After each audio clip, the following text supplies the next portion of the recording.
From hydra novels अभी तक जिस किसी ने भी सब्सक्राइब नहीं किया है तो कर लो, ऐसे ही और स्टोरी चाहिए तो टेलीग्राम चैनल ज्वाइन कर लेना। नोट फ्रॉम हाइड्रा नॉवेल्स जिस किसी ने भी अभी तक हमारे YouTube चैनल को सब्सक्राइब नहीं किया है कर लो। 1 चैप्टर एक आधा सम्राट जिसे दूर धकेल दिया गया था भूटान शहर जियो परिवार। एक सुनसान छोटे से आंगन से एक उदास बेबस और खुद का मजाक उड़ाने वाली हंसी की आवाज आई। हा हा हा जुन ए जियाओ जुन ए गु जुन ए। उस आदमी का चेहरा जवान था और स्किन बच्चे जैसी थी, फिर भी उसकी आंखों में एक गहराई थी जो उसकी उम्र से मेल नहीं खाती थी। उस आदमी का नाम जियाओ फैन था जो एक अनाथ था और जियाओ परिवार के बड़े बुजुर्ग ने उसे गोद लिया था। असली मकसद जियाओ परिवार के लिए एक वफादार रक्षक बनाना था, लेकिन जियाओ फैन ने सिर्फ 4 साल की उम्र में जूजीकी को सफलतापूर्वक इकट्ठा किया और एक ही बार में जूजीकी के तीसरे स्टेज तक पहुंच गया। इसलिए ग्रैंड एल्डर ने कबीले में उनका स्वागत किया और उन्हें एक छोटा सा आंगन दिया जो सिर्फ परिवार के खास सदस्यों के पास ही हो सकता था। हालांकि यह एक दूर के इलाके में था, फिर भी ये देखा जा सकता था कि ग्रैंड एल्डर जियाओ फैन को कितना महत्व देते थे। यह एहसास होने के बाद भी कि उसने एक और जन्म के लिए पुनर्जन्म का अनुभव किया है, उसे अभी लगता था कि पिछली घटनाएं एक सपना थी और उसने सिर्फ एक बुरा सपना देखा था। हालांकि जब जियाओ फैन ने अपने गले से हार उतारा तो उसके हाथ में एक हरे रंग का क्रिस्टल कोड दिखाई दिया। यह जियाओ फैन के माता-पिता की छोड़ी हुई एकमात्र विरासत थी जिनसे वह कभी नहीं मिला था। जियाओ फैन आदतन कल्टीवेट करने के लिए पालथी मारकर बैठता था और जैसे-जैसे डू ज़ेड क्यूई भंवर घूमता था, क्रिस्टल कोड लगातार फीका पड़ता जाता था और शुद्ध ऊर्जा में बदल जाता था जिसे जियाओ फैन सोख लेता था। एक दबी हुई आवाज के साथ जियाओ फैन का पूरा शरीर कांप उठा। डू ज़ेड क्यूई चौथा स्टेज। लेकिन इससे जियाओ फैन को ज्यादा खुशी नहीं हुई, बल्कि उसके दिल में कड़वाहट और बढ़ गई क्योंकि उसके सपने में कल्टीवेट का तरीका सच में कामयाब हो गया था। इससे ये भी साबित हुआ कि सपना झूठा नहीं था और उसने सच में पुनर्जन्म लिया था। जाने पहचाने लेकिन अनजान केविन को देखते हुए जियाओ फैन के दिल में कोई खुशी नहीं थी। जियाओ फैन बिस्तर से नीचे कूदा और पहले से ही साफ सुथरे फर्नीचर को धीरे से सहलाने लगा। हालांकि घर दूर था, लेकिन ग्रैंड एल्डर ने सच में जियाओ फैन के साथ गलत नहीं किया था और उनका घर जियाओ फैमिली डिसाइपल के घर से कहीं बेहतर था। इस वजह से जियाओ फैन जियाओ परिवार के ग्रैंड एल्डर का बहुत आभारी था। उसके पिछले जन्म में भी ऐसा ही था। एक बार जब उसे कुछ ताकत मिल गई तो जियाओ फैन ने हमेशा जियाओ परिवार की रक्षा की थी। हालांकि अब पीछे मुड़कर देखने पर जियाओ फैन ने हल्की सी आह भरी। जियो परिवार, मैंने आपका जो भी कर्ज लिया था वह पूरी तरह चुका दिया गया है। यहाँ तक कि जियाओ फैन को भी उम्मीद नहीं थी कि जियाओ परिवार जो एक कोने में दुबका हुआ है असल में महाद्वीप के एक समय के मशहूर प्राचीन कुलों में से एक था। जियाओ फैन भी ब्लड लाइन की अहमियत समझता था, लेकिन वह सिर्फ एक अनाथ था जिसे जियाओ परिवार ने गोद ले लिया था और उसके पास कोई जियाओ क्लैन ब्लड लाइन नहीं थी। फिर भी अपने पिछले जीवन में जियाओ फैन ने एक ही झटके में आधे सम्राट तक पहुंचने के लिए अपनी कोशिशों पर भरोसा किया। ये सिर्फ इतना था कि 2 डी को प्राप्त करने के महत्वपूर्ण क्षण में उसके रक्षक जियाओ जून ए नहीं, ये गु जून ए होना चाहिए ने 2 डी स्रोत क्यू की उपलब्धि की कुंजी को छीनने के लिए एक गुप्त तकनीक का उपयोग किया। जियाओ फैन, तुम्हें समझना चाहिए कि जियाओ यांग के बड़े भाई को इस सोर्स क्यू की जरूरत तुमसे भी ज्यादा है।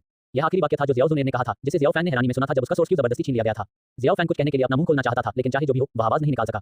यहाँ तक कि जियाओ फैन भी यह नहीं समझ पाया कि जिस दिन से गुजुनर जियाओ फैमिली में आई थी वह अपने सामने रखी गुलाबी नक्काशी वाली और जेड पॉलिश वाली छोटी लोली को देखकर क्यों मोहित हो गया था।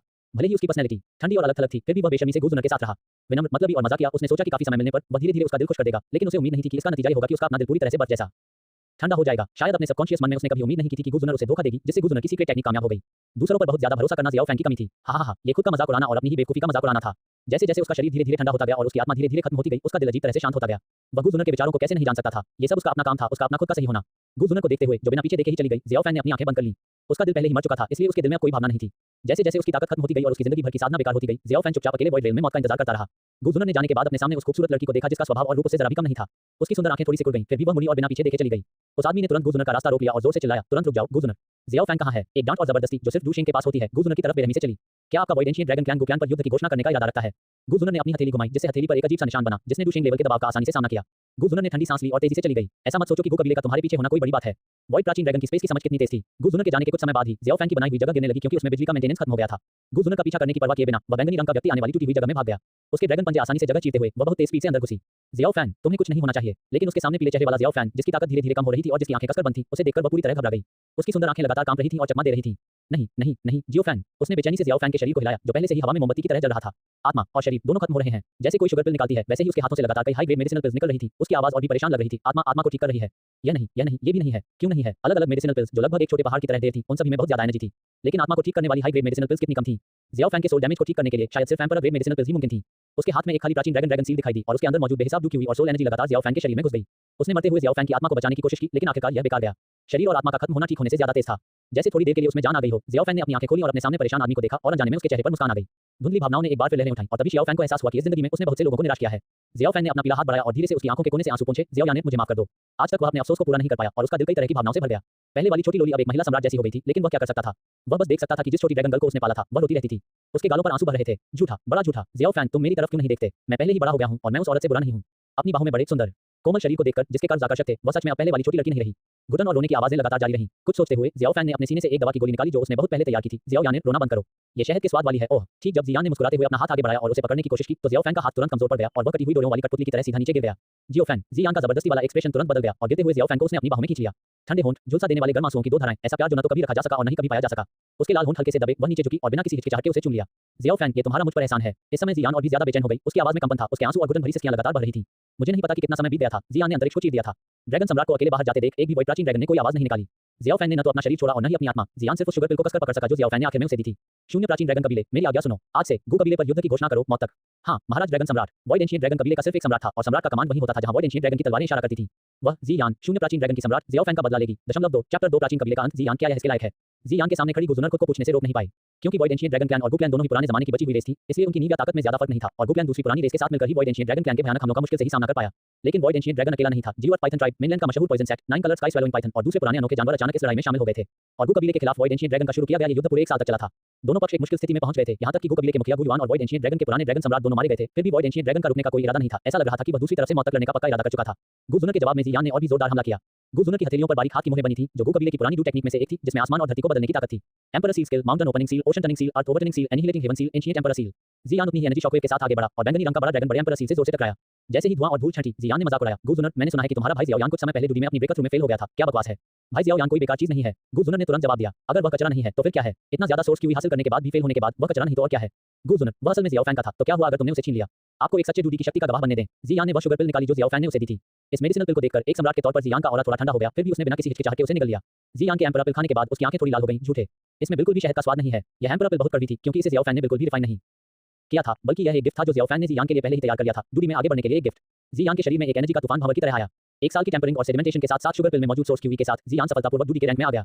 युद्ध के मैदान में सभी वॉइड एंशिएंट ड्रैगन्स की ब्लड लाइन भड़क उठी और लड़ाई के बीच लगातार तरक्की होती रही। गु जुनर की खूबसूरत आंखें चौड़ी हो गईं, इसे रोकने की चाहत में पहले ही बहुत देर हो चुकी थी और गु कबीले का पूरा विनाश होने वाला था। डूडी की ताकत सिर्फ उसके दबाव से गु जुनर सिर्फ जमीन पर रेंग सकता था और मजबूती से पकड़ सकता था। जियान ने सीधे गु जुनर को नहीं मारा, बल्कि उसने दूसरी पार्टी को एक छोटी लड़की की तरह उठाया और एक जगह पर पहुंच गई। जान पहचान, जियान ने गु जुनर से पूछा। गु जुनर बेवकूफ नहीं थी, वो तुरंत समझ गई कि जियान उसे कहां ले आया था। ये ठीक वही छोटी सी जगह थी जिसे शुरू में जियाओ फैन ने खोला था और यहीं पर उसने जियाओ फैन को मारने और सोर्स क्यूई छीनने के लिए एक सीक्रेट टेक्निक का इस्तेमाल किया था। लगता है तुम्हें भी पता है। निश्चिंत रहो, मैं तुम्हें नहीं मारूंगा। इस जगह पर तुम्हें हमेशा अतीत का पछतावा होगा। हे, मुझे अफसोस की कोई बात नहीं है। गु जुनर की नजरें बस एक पल के लिए हट गईं, फिर कोई और उतार चढ़ाव नहीं हुआ। जियान के एक ही हथेली के वार से गु जुनर की डूशिंग लेवल की फाइटिंग क्यूई तुरंत खत्म हो गई और गु जुनर के मुंह से ताजा खून की धार बह निकली। सच में कितना बुरा। जियान ने जमीन पर रेंगती हुई गु जुनर को नीचा दिखाते हुए देखा। उसके दिल का गुस्सा जरा भी कम नहीं हुआ था। उस समय जियाओ फैन को जो नुकसान हुआ था वह इससे कहीं ज्यादा था। गु जुनर, मुझे डर है कि तुमने भी नहीं सोचा होगा कि तुम्हें धोखा मिलेगा। शुरू से आखिर तक तुम सिर्फ एक शतरंज का टुकड़ा थे जिसका इस्तेमाल जियाओ परिवार ने किया। आपने क्या कहा? आपको भाई शियाओ यान की बुराई करने की इजाजत नहीं है। बदनाम, मैं तुम्हारी बदनामी क्यों करूंगा? ये सच है, मुझे अंदाजा लगाने दो। क्या जियाओ यान के बारे में तुम्हारी पहली अच्छी सोच इसलिए थी क्योंकि उसने जवानी में तुम्हारी अस्त-व्यस्त हेवनली फ्लेम को शांत करने में तुम्हारी मदद की थी? हर रात कोई ना कोई मास्क पहनकर आपके बिस्तर के पास आता था और आपके लिए हेवनली फ्लेम से निकलने वाली एनर्जी को सोख लेता था। गु जुनर की खूबसूरत आंखें अचानक थोड़ी चौड़ी हो गईं। उसे समझ नहीं आया कि जियान को इन बातों के बारे में कैसे पता था। ये बातें सिर्फ उसे और भाई जियाओ यान को ही पता होनी चाहिए। कैसे? क्या आपको बहुत हैरानी है कि मुझे ये बातें पता हैं?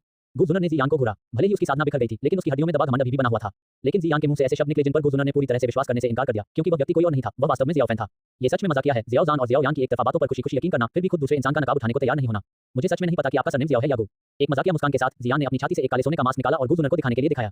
तुम्हारे पास यह मास्क कैसे हो सकता है? गु जुनर ने उत्साहित भाव से कहा, लेकिन जियान ने कोई वजह नहीं बताई। उसने मास्क को अपनी स्टोरेज रिंग में रख दिया, स्पेस में से निकल गई, जबकि गु क्लैन पूरी तरह से टूट गया और वॉइड एंशिएंट ड्रैगन क्लैन की तेजी से बढ़ती ताकत के आगे बिखर गया।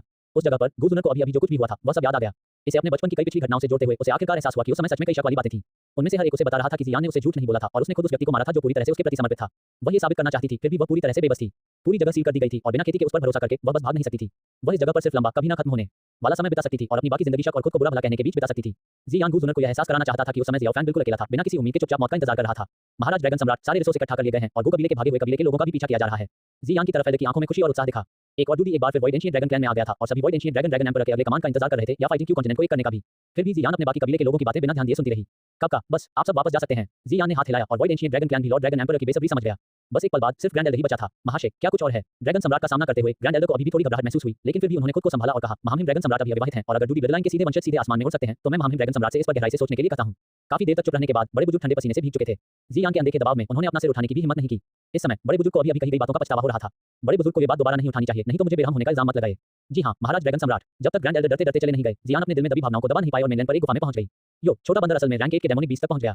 ड्रैगन सम्राट उस व्यक्ति को आते देख उसके सामने मौजूद राक्षसी जानवर उत्साहित और भयभीत दोनों था। छी, बोरिंग। जियान सीधे गुफा में चला गया। गुफा के अंदर का लेआउट बहुत सिंपल था, एक वॉल की चटाई, एक पिल फनेस और इनके अलावा कुछ नहीं। फिर भी ये वही आसान लेआउट था जिसने एक बार फिर जियान को बहुत ज्यादा चिड़चिड़ा महसूस कराया। जब भी उसे चिढ़ होती, जियान अनजाने में एक मेडिसिनल पिल निगल लेती। मुझे डर है कि पूरे मेनलैंड में सिर्फ वही उन्हें इस तरह खाने की हिम्मत करती थी। आखिरकार उसके हाथ में जो भी थे वे मेडिसिनल चीजों या कम से कम रैंक 1 या उससे ऊपर की मेडिसिनल पिल से बने थे। एक सम्मानित डूडी बच्चों की तरह खुद से बड़बड़ा रही थी। जियाओ फैन, क्या तुमने ये देखा? मैं अब एक डूडी हूं। जियान ने शहद के स्वाद वाली शुगर पिल खा ली। एक डूडी पूरे मेनलैंड में सबसे ताकतवर एक ही मुक्के में जियाओ फैन को चकनाचूर कर सकता है। जियान ने एक बार फिर शहद के स्वाद वाली शुगर पिल खाई। अब आपकी रक्षा करने की बारी मेरी है। हे। जियान ने एक और शुगर पिल ढूंढी और उसे खा लिया। बकवास, इसका स्वाद बहुत खराब है। शियाओ फैन, शुगर पिल्स खत्म हो गई हैं, मेरे लिए भी कुछ बना दो। जियान ने आदतन दवाइयों का ढेर निकाला, लेकिन उसके अलावा आसपास और कोई था भी कहां? जियो फैन अब यहाँ नहीं है। तुमने एक आत्मा भी क्यों नहीं छोड़ी? .3 चैप्टर 3 आत्मा भक्षण तकनीक। जियो फैन को ये साफ नहीं था कि जियान के साथ बाद में क्या हुआ और इस समय वह रीबर्थ के बाद उसकी शारीरिक स्थिति का अध्ययन कर रहा था। पुनर्जन्म कोई नई शुरुआत नहीं लग रहा था, कम से कम उसकी आत्मा में जबरदस्त बदलाव आए थे। एक पुराने हाफ एम्परर पावर हाउस के तौर पर वह समझते थे कि फाइटिंग क्यूई कॉन्टिनेंट पर अगर कोई डूडी पाना चाहता है तो कल्टीवेशन और सोल दोनों जरूरी हैं और सोल का रोल क्यूई रैंक से भी कहीं ज्यादा जरूरी था। ऐसा इसलिए था क्योंकि वह अपने पिछले जन्म में एम्पररियल सोल तक पहुंच गया था, इसलिए उसे अपने अभी के रूप से बहुत ज्यादा शौक लगा। मर्त्य लोक महान पूर्णता, अपनी आत्मा से निकलने वाले वाइब्रेशन को महसूस करके जियो फैन आसपास की हलचल को साफ-साफ महसूस कर सकता था। जाला बुनती मकड़ी, चलती हुई चींटियां, ये सब जियो फैन की समझ में आ रहे थे। अगर कोई मौका या दवा वाली जड़ी बूटियां हैं जो आत्मा को पोषण देती हैं, तो मुझे डर है कि मैं एक ही झटके में आत्मा की दुनिया में पहुंच सकता हूं। पिछली जिंदगी में उसका कोई टीचर नहीं था और उसे सब कुछ खुद ही समझना पड़ता था। जियानान अकेडमी में बड़ी मुश्किल से छोटी-मोटी कामयाबी हासिल करने के बाद ही वह अलकेमी के संपर्क में आया और आत्मा की अहमियत को समझा। जियाओ फैन बहुत टैलेंटेड था और कुछ ही सालों में उसने जियानान अकेडमी के अलकेमी डिपार्टमेंट के फायर को पीछे छोड़ दिया। बेशक इसने एक लालची आदमी का ध्यान भी खींचा। छोटा यान ए जब वे पहली बार मिले थे तो दूसरे पक्ष की अजीब स्थिति के बारे में सोचकर जियाओ फैन जोर से हंसे बिना नहीं रह सका। आखिरकार उस समय औषधीय जड़ी बूटियां इकट्ठा करने के दौरान उसने जियान को सच में एक पेड़ पर लटके हुए देखा था जिसका पूरा शरीर मकड़ी के रेशम से लिपटा हुआ था। ऐसा इसलिए भी था क्योंकि यह लड़की जियान बेफिक्र थी, वह रोई नहीं या कोई हंगामा नहीं किया, बल्कि उल्टा लटके हुए सो गई और उसके मुंह से झरने की तरह लार बह रही थी। अच्छी बात यह थी कि जियान की लापरवाही के 5 खून की प्यासी राक्षसी मकड़ी को अपनी ओर नहीं खींच पाई।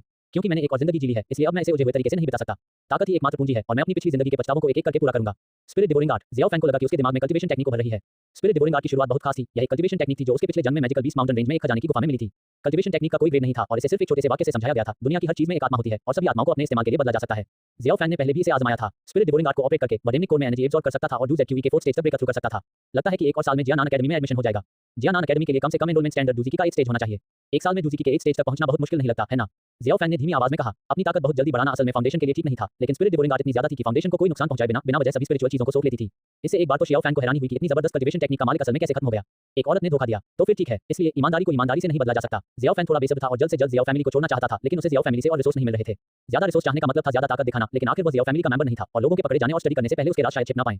बहुत ज्यादा एनर्जी, समझ गया। जियाओ फैन ने ताली बजाई। ये समय बहुत खास था और उसके लिए बहुत खास था। ये वो समय भी था जब वह धीरे-धीरे दूसरे पक्ष के सिंबल में बदल गया। यह एक शुरुआत और एक निष्कर्ष दोनों था। उस बूढ़े गुयुआन को इस समय गुजुनर को भेजना चाहिए, है ना? अपने पिछले जन्म में जियाओ फैन को आखिर तक एहसास नहीं हुआ कि उसके सारे काम एक जोकर के काम से ज्यादा कुछ नहीं थे। इस जन्म में वह निश्चित रूप से अपने पिछले जन्म के पुराने रास्ते पर नहीं चलेगा। हालांकि यह golden emperor sky burning flame की सिर्फ एक चाइल्ड फ्लेम है, फिर भी यह एक हेवनली फ्लेम है जो हेवनली फ्लेम रैंकिंग में चौथे नंबर पर है और इसमें मौजूद एनर्जी निश्चित रूप से कम नहीं है। अगर मेरे पिछले जन्म में मेरे पास इस समय स्पिरिट डिवोरिंग आर्ट होती तो मुझे डर है कि मैं एक ही झटके में डू प्रैक्टिशनर बन सकता था। गुजुनर से दोबारा मिलने के मुकाबले जियाओ फैन ने अपनी ताकत बढ़ाने को ज्यादा अहमियत दी। समय किसी का इंतजार नहीं करता। इस जिंदगी में जियाओ फैन का मकसद लगातार मजबूत बनना था और हाँ, उसकी लिटिल ड्रैगन गर्ल भी थी।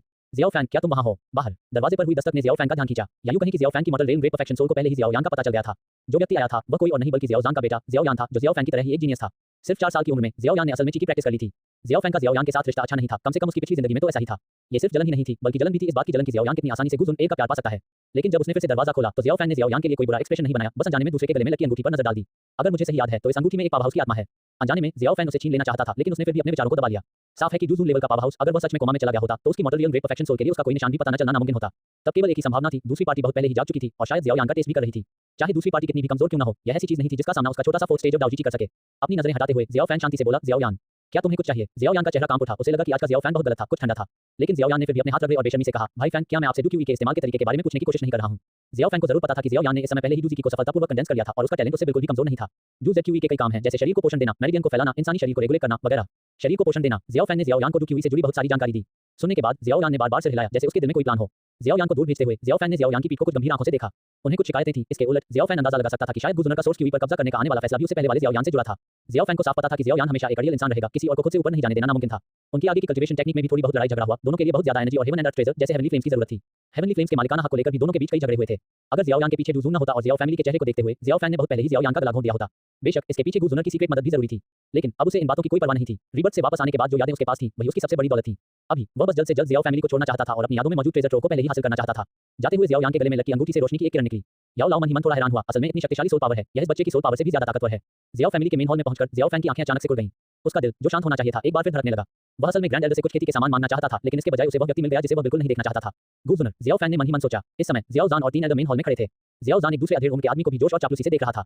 जियाओ फैन को दूसरी पार्टी से जरा भी आभा महसूस नहीं हुई, लेकिन उसे यह साफ पता था कि दूसरी पार्टी कोई और नहीं बल्कि गुयुआन थी, जो पुराने कबीले का मुखिया एक 9 स्टार पी डूशिंग और कॉन्टिनेंट के सबसे ताकतवर लोगों में से एक था। 4 chapter 4 advance level battle QE 7वां स्टेज गुयुआन को भी तुरंत जियाओ फैन के होने का एहसास हो गया और जब उसने पीछे मुड़कर देखा तो वह 4 साल से कम उम्र का बच्चा निकला, जिससे उसके दिल में थोड़ी हैरानी हुई।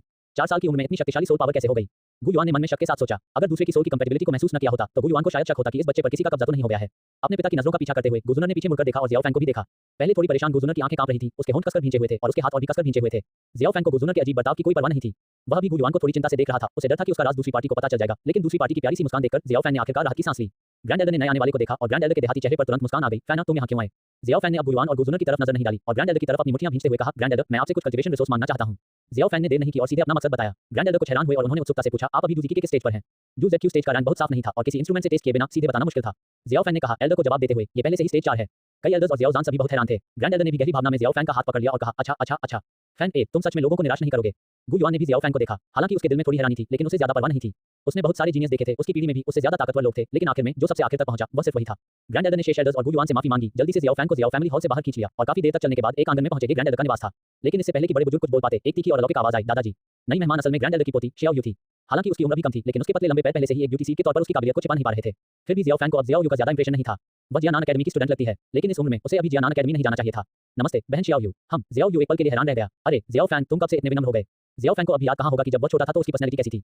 वह सिर्फ शर्म से मुस्कुरा सकता था। ग्रैंड एल्डर ने जियाओ यू और जियाओ फैंग को मुस्कुराते हुए देखा। ग्रैंड एल्डर के पास एक छोटी सी स्कीम भी थी। जियाओ फैंग का टैलेंट कम नहीं है, अगर वह जियाओ यू के साथ हो सकता है। खांसी खांसी। इस समय जियाओ यू ग्रैंड एल्डर की लंबी ग्रे सफेद दाढ़ी खींच रहा था, जिससे ग्रैंड एल्डर को बहुत ज्यादा दर्द हो रहा था। अरे बुरे आदमी, मैं जियानान अकेडमी कब जा सकती हूँ? अपने दादाजी को हैरान देखकर जियाओ यू के दिल में बहुत ज्यादा नाखुशी हुई। ग्रैंड एल्डर ने पहले जियाओ यू को धक्का दिया और फिर बोला, जियानान अकेडमी में एंटर करने के लिए कम से कम दूजी की स्टेज आर्ट की जरूरत होती है। तुम सिर्फ स्टेज 3 पर हो और जियाओ फैंग जितने अच्छे भी नहीं हो, फिर भी तुम जियानान अकेडमी में एंटर करना चाहते हो क्या? जियाओ यू अचानक चिल्लाई, जियाओ फैंग को हैरानी से देखते हुए। उसकी नजर मानो कह रही थी, बस यही बदमाश क्या इसका डूक्यू मेरे डूक्यू से ज्यादा ऊंचा हो सकता है। युवक, तुम्हें अपने इस गुस्से पर काबू रखना चाहिए। हमेशा इतना चिड़चिड़ा रहना। चिड़चिड़ा कौन है? जियाओ यू का ध्यान तुरंत ग्रैंड एल्डर की वजह से भटक गया और उसने जोर से जवाब दिया, छी, मैं अभी कल्टीवेट जाऊंगी। जियाओ यू ने जियाओ फैंग की तरफ देखा, फिर अपने पैरों पर चलती हुई चली गई। जियाओ यू को देखकर जियाओ फैंग जोर-जोर से हंसने से खुद को रोक नहीं सका। जियाओ यू में किसी दिलचस्पी के कारण नहीं, बल्कि इसलिए क्योंकि इसने उसे बैंगनी बालों वाली छोटी लोली की याद दिला दी, जो इसी तरह छोटी, रौबदार और अनुचित थी। फर्क ये था कि बैंगनी बालों वाली लोली जब लोगों को पीटती थी तो जानलेवा हो जाती थी। फैन, तुम्हारी बहन जियाओ यू का स्वभाव थोड़ा चिड़चिड़ा है। एक इंसान के तौर पर वह असल में बहुत अच्छी है। ग्रैंड एल्डर ने जियाओ फैंग के दिल में जियाओ यू की इमेज बचाने की कोशिश की। हम grand elder, sister Xiao Yu मेरे साथ बहुत अच्छा बर्ताव करती हैं। धुंधली यादें धीरे-धीरे साफ होने लगी। जियाओ फैंग को याद आया कि उसने पहले भी इस बड़ी बहन को उकसाया था और उसने उसका पीछा किया था और उसे पीटा था, हालांकि वह इसकी खास वजह भूल गया था। लेकिन बाद में जियानान अकेडमी में एडमिशन के दौरान जियाओ यू ने पुरानी शिकायतों को नजरअंदाज किया और उसे पिछले दरवाजे से जियानान अकेडमी में ले आई और जियानान अकेडमी में कुछ समय तक उसका बहुत ख्याल भी रखा। जियाओ फैंग की यह बात सुनकर ग्रैंड एल्डर की नजर जियाओ फैंग पर और भी अच्छी लगने लगी। तो क्या हुआ अगर वह जियाओ फैमिली का मेंबर नहीं था? जब तक वह आखिरकार जियाओ यू के साथ मिल गया, क्या वह भी जियाओ फैमिली का मेंबर नहीं बन जाएगा? इसके बाद ग्रैंड एल्डर ने अपने हाथ से एक बहुत सुंदर अंगूठी निकाली और जियाओ फैंग को दे दी। जियाओ फैंग मन ही मन चौंक गया। हालांकि वह जानता था कि ग्रैंड एल्डर का उसके प्रति रवैया अजीब था, लेकिन अभी इतनी इज्जत देखकर वह सच में थोड़ा हैरान हो गया और वह बिना सोचे समझे बोल पड़ा, स्टोरेज रिंग। ओह फैंग, रको काफी कुछ पता है। हाँ, यह एक स्टोरेज रिंग है। ये कई दशकों से मेरे साथ है। हालांकि जगह बड़ी नहीं है, सिर्फ 1 दर्जन या उससे ज्यादा क्यूबिक मीटर है, फिर भी इसमें ज्यादातर चीजें रखी जा सकती हैं। ग्रैंड एल्डर ने जियाओ फैंग को मुस्कुराते हुए देखा। इस समय जियाओ फैंग सच में कुछ खुश था। हालांकि जगह बड़ी नहीं थी, फिर भी यह ऐसी चीज नहीं थी जिसे अभी का जियाओ परिवार आसानी से बता सके। भूटान सिटी जैसी छोटी सी जगह में जिनके पास स्टोरेज रिंग थी, वे बहुत कम थे। बेशक जियाओ फैंग भी समझता था कि इस अंगूठी को स्वीकार करने का क्या मतलब है, लेकिन वह इसे मना नहीं करेगा क्योंकि स्टोरेज रिंग अभी भी उसके लिए बहुत मददगार थी। अंगूठी लेते हुए जियाओ फैंग ने बस अंदर रखी चीजों पर नजर डाली। औषधीय जड़ी बूटियां, मॉन्स्टर कोड, सोने के सिक्के। ये बात सही थी कि दूसरी की स्टेज के दौरान ग्रोथ बढ़ाने के लिए बाहरी चीजों का इस्तेमाल नहीं करना चाहिए, लेकिन शरीर को मजबूत बनाने के लिए मेडिसिनल बात का इस्तेमाल करना भी बहुत आम था। लेकिन कोई डू टेक्निक और कल्टीवेशन टेक्निक नहीं थी। सोचने पर जियाओ फैंग अभी सिर्फ डू जेड क्यू स्टेज पर था, तो वह कल्टीवेशन टेक्निक और डू टेक्निक कैसे सीख सकता था? इसके अलावा उसे कल्टीवेशन टेक्निक और डू टेक्निक की भी जरूरत नहीं थी। बहुत बहुत धन्यवाद ग्रैंड एल्डर। जियाओ फैंग की यह पुकार बहुत ही सच्ची थी। फैन, तुम्हें ध्यान से कल्टीवेट करना होगा। तुम्हारी भविष्य की उपलब्धियां निश्चित रूप से कम नहीं होंगी और भविष्य के जियाओ परिवार को तुम पर भरोसा करना होगा। जियाओ फैंग ने सिर हिलाया, लेकिन जियाओ फैमिली के लिए शायद वह अब उनके मामलों में दखल नहीं देगा। हालांकि ग्रैंड एल्डर के ग्रुप को समय आने पर अभी भी बचाया जा सकता है। ये सोचकर कि कैसे पिछली जिंदगी में जियाओ यान हमेशा मुसीबतों का ढेर लगाता था और आखिर में उसे उस गंदगी को साफ करना पड़ता था और फिर लंबे समय तक उसका कहीं पता नहीं चलता था, जियाओ फैंग को समझ नहीं आ रहा था कि क्या कहे। अपने दूर के छोटे से आंगन में लौटकर जियाओ फैंग ने स्टोरेज रिंग से मॉन्स्टर को निकाले। हालांकि उनकी रैंक ज्यादा नहीं थी, सिर्फ टियर 1 और टियर 2 मॉन्स्टर को, लेकिन वे अभी के स्टेज पर जियाओ फैंग की कल्टीवेशन के लिए काफी थे। पिछली जिंदगी में बिना किसी गाइडेंस के दाव प्रैक्टिशनर बनने के लिए तेजी से आगे बढ़ने के लिए उसने कई रास्ते अपनाए थे और जल्दी सफलता पाने की चाहत में भी उसके शरीर पर बुरे असर पड़े थे। लेकिन अब उसके पास काफी एनर्जी सप्लाई के साथ-साथ ब्रेक थ्रूज का अनुभव भी था, जिससे वह पूरी तरह से एक बहुत ऊंचा स्टार्टिंग पॉइंट पा सका। वह पालती मारकर बैठा था और उसकी हथेलियां हाथ की सील की तरह क्रॉस थी। मॉन्स्टर कोर उसके बगल में रखे गए थे। एक पल में उसके आसपास के मॉन्स्टर कोर लगातार कांपने लगे और एनर्जी के अनदेखे धागे धीरे-धीरे इकट्ठा होने लगे, जो आखिर में जियाओ फैंग की भौहों के बीच में लगातार बहने लगे। मॉन्स्टर कोर की एनर्जी बहुत तेज थी। अगर किसी का मन शांत न हो और वह मॉन्स्टर कोर में मौजूद एनर्जी को जबरदस्ती सोख ले, तो इसका नतीजा सिर्फ विस्फोट और मौत ही होगा। यही वजह थी कि मॉन्स्टर कोर को बेहतर बनाने के लिए एकल केमिस्ट की जरूरत थी। लेकिन जियाओ फैंग डरता नहीं था। मॉडल रेन ग्रेट परफेक्शन में सोल पावर पाना ऐसी चीज नहीं थी जिसे सिर्फ टियर 1 और टियर 2 मॉन्स्टर कोर हिला सके। एक धीमी आवाज के साथ सभी मॉन्स्टर कोर बारीक पाउडर में बदल गए और सारी एनर्जी जियाओ फैंग के शरीर के अंदर डू क्यू एनर्जी में बदल गई। इसके अलावा जियाओ फैंग एक ही बार में डू जेड क्यू स्टेज 7 तक सफलतापूर्वक पहुंच गया और हाई टियर डू जेड क्यू तक पहुंच गया। 5 चैप्टर 5 अजीब लफ्टों की एनर्जी को एब्जॉर्ब करना। Few.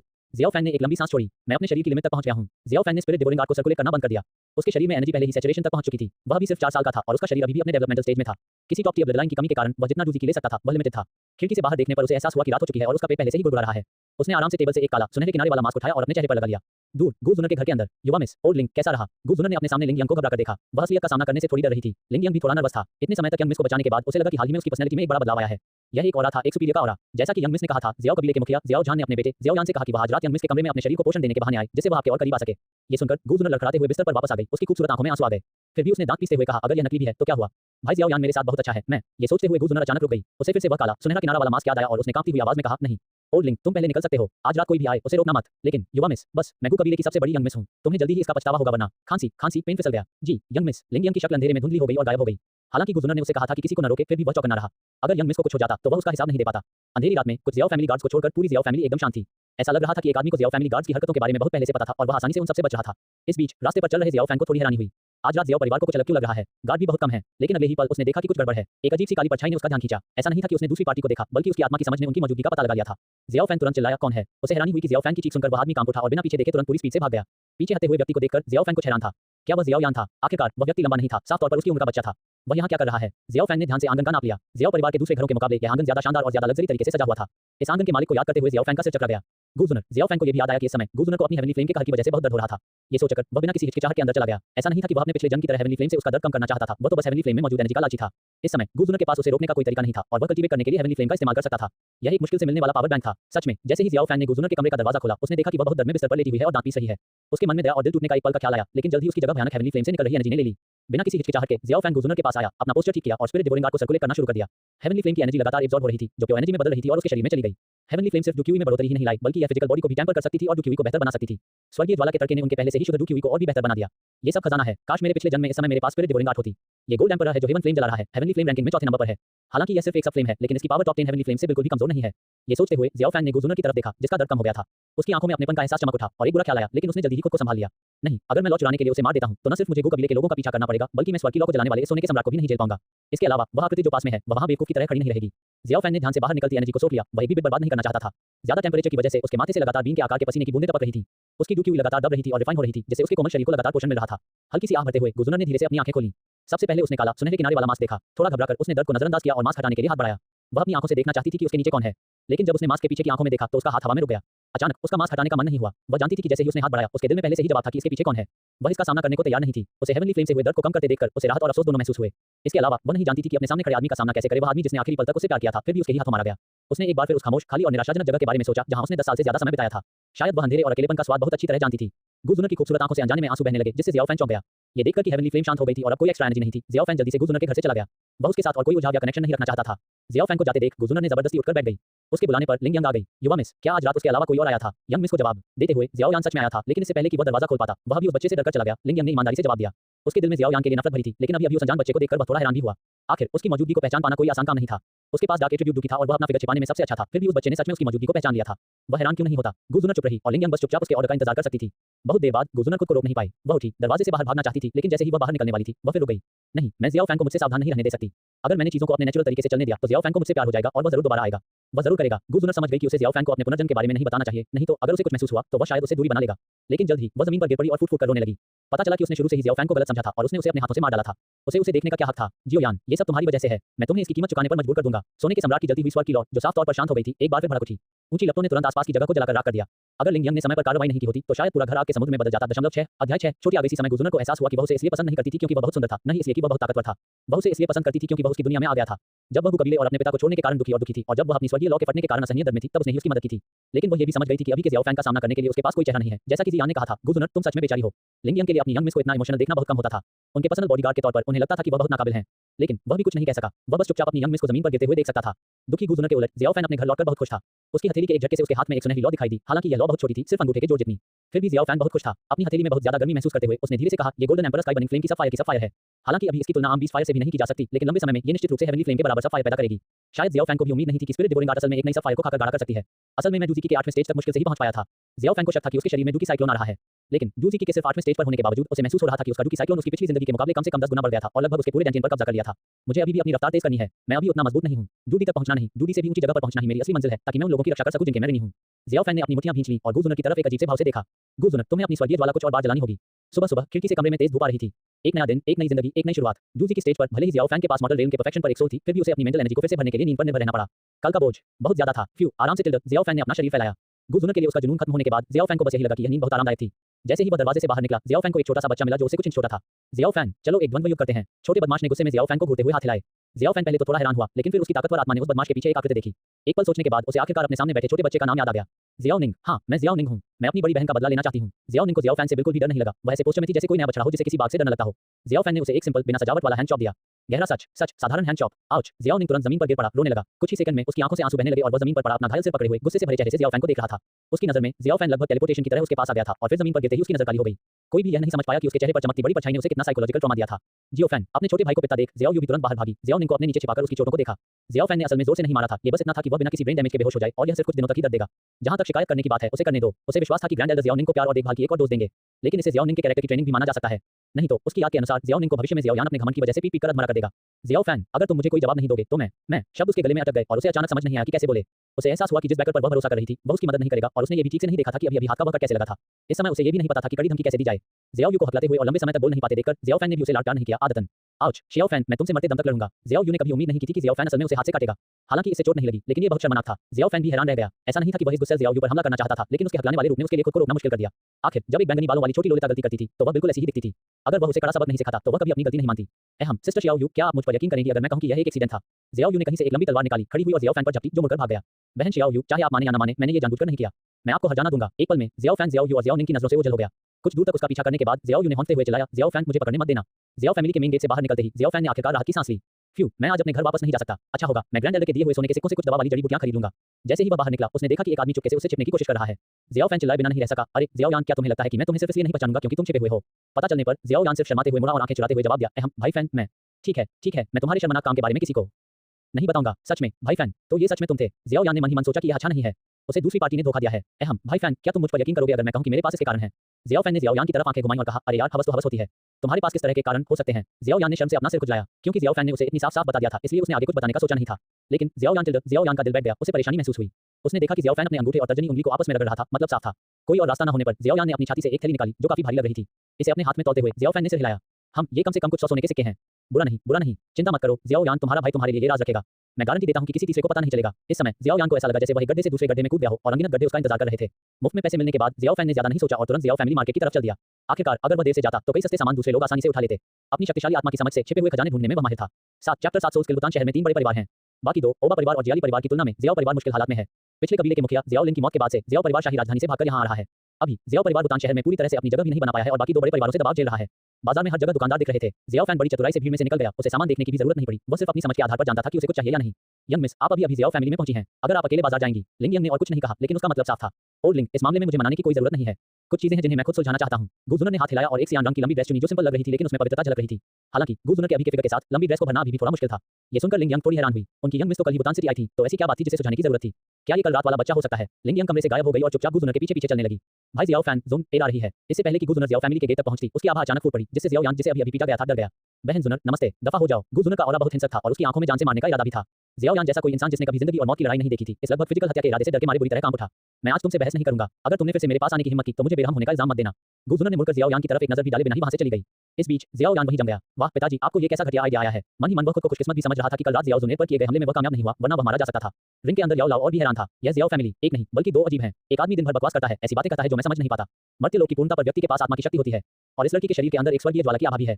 First year wood attribute monster core, violet leaf orchid के 3 डंठल, द बोन रिफाइनिंग फूल। हम लोहे के इस टुकड़े में सच में कोई राज छिपा है। ज़ियाओ फैन ने वेंडर के सामने से काले यहां तक कि जंग लगे लोहे का एक टुकड़ा उठाया, लेकिन एक पल के लिए उसे देखने के बाद उसे थोड़ी निराशा हुई।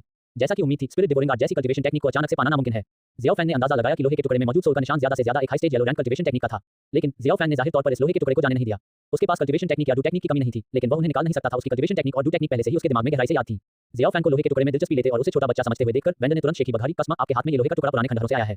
हमारे भाड़े के सैनिकों ने इसे बाहर लाने में बहुत मेहनत की है। ज़ियाओ फैन के मन में कुछ नहीं बोला। अभी उसकी तेज समझ ने देखा कि वेंडर की आंखें 2 बार घूमी। उसने 3 बार नाक साफ की और 4-5 अजीब सी हल्की हरकतें की, जो ये साबित करने के लिए काफी थी कि वेंडर ने जो कुछ भी कहा वह सब झूठ था। बॉस, बेतुकी कीमतें भी मत बताना, बस असली कीमत बताओ। ज़ियाओ फैन ने बेरहमी से वेंडर की कहानी को बीच में ही टोक दिया। जब उसे एहसास हुआ कि उसकी मनगढ़ंत कहानी सामने वाले बच्चे ने सच पकड़ ली है, तो वेंडर ने हिचकिचाते हुए पूछा, 100 गोल्ड। ज़ियाओ फैन जाने के लिए मुड़ा, लेकिन वेंडर ने उसे तुरंत वापस खींच लिया। रुको बच्चे, 10 सोने के सिक्के, 10 सोने के सिक्के, डील। ज़ियाओ फैन तुरंत वापस मुड़ा और तुरंत वेंडर को 30 सोने के सिक्के दे दिए और सारी जड़ी बूटियां भी साथ ले ली। वेंडर भी बहुत खुश था। लोहे का एक टुकड़ा और कुछ जड़ी बूटियां इतनी ऊंची कीमत पर बेचकर उसका दिल खुशी से भर गया और वह खुशी-खुशी अपना सामान पैक करके चला गया। जब कोई नहीं देख रहा था तो ज़ियाओ फैन ने जड़ी बूटियों और लोहे के टुकड़े को अपनी स्टोरेज रिंग में रख दिया और अपनी जरूरत की चीजें ढूंढना जारी रखा। शियाओ यू, मैं जिया ली एओ हूं, जियाली फैमिली क्लैन चीफ का बेटा। मैं सोच रहा हूं कि क्या मुझे आपको मेरे साथ खाना खाने के लिए बुलाने का मौका मिलेगा। जिया ली एओ के बाल गहरे लाल थे, जवान दिखने के बावजूद उससे नफरत थी। अभी वह शियाओ यू को पकड़ रहा था, उसे रुकने के लिए मजबूर करने की कोशिश कर रहा था। ज़ियाओ फैन ने जिया ली एओ के पीछे देखा। तीनों गार्ड कम से कम डू प्रैक्टिशनर लेवल के थे। अगर उन्हें बिना छेड़े छोड़ दिया जाता तो आज ज़ियाओ यू को शायद घसीट कर ले जाया जाता।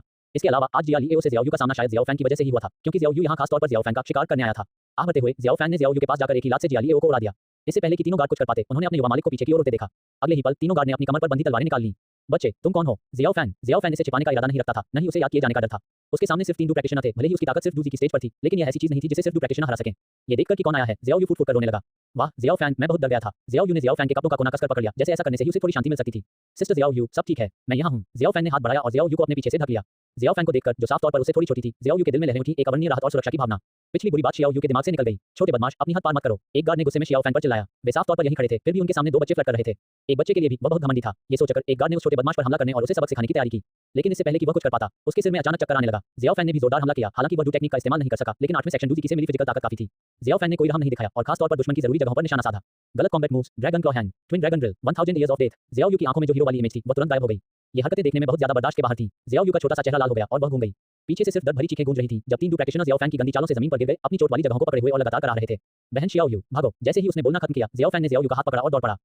तुम बदमाश बदमाश हो, हंस। मुझे ऐसा लग रहा है जैसे मैं फट गया हूँ। इस बदमाश की ताकत इतनी ज्यादा कैसे है, और मुझे अभी चक्कर क्यों आ रहा है? लानत है इस बदमाश पर। जल्दी जल्दी जल्दी यंग मास्टर को इलाज के लिए वापस ले जाओ। जियो फैन पैंट पैंट, धीरे चलो, मैं आगे नहीं बढ़ सकता। जियाओ यू का शरीर जियाओ फैन जितना मजबूत नहीं था और थोड़ी देर दौड़ने के बाद ही उसकी सांस फूलने लगी। उनके हाथों को अभी भी एक दूसरे को कसकर पकड़े हुए देखकर जियाओ यू हैरान रह गई। उस जवान लड़की का शर्माता हुआ चेहरा सब कुछ कह रहा था। इस बीच जियाओ फैन अभी भी सोच रहा था कि अभी क्या हुआ था। सोल टेक्निक का इस्तेमाल करना सच में थोड़ा जबरदस्ती वाला है। ये सही था। हालांकि जियाओ फैन अभी डू टेक्निक का इस्तेमाल नहीं कर सकता था, लेकिन सोल से जुड़ी सोल टेक्निक पर कोई असर नहीं पड़ा।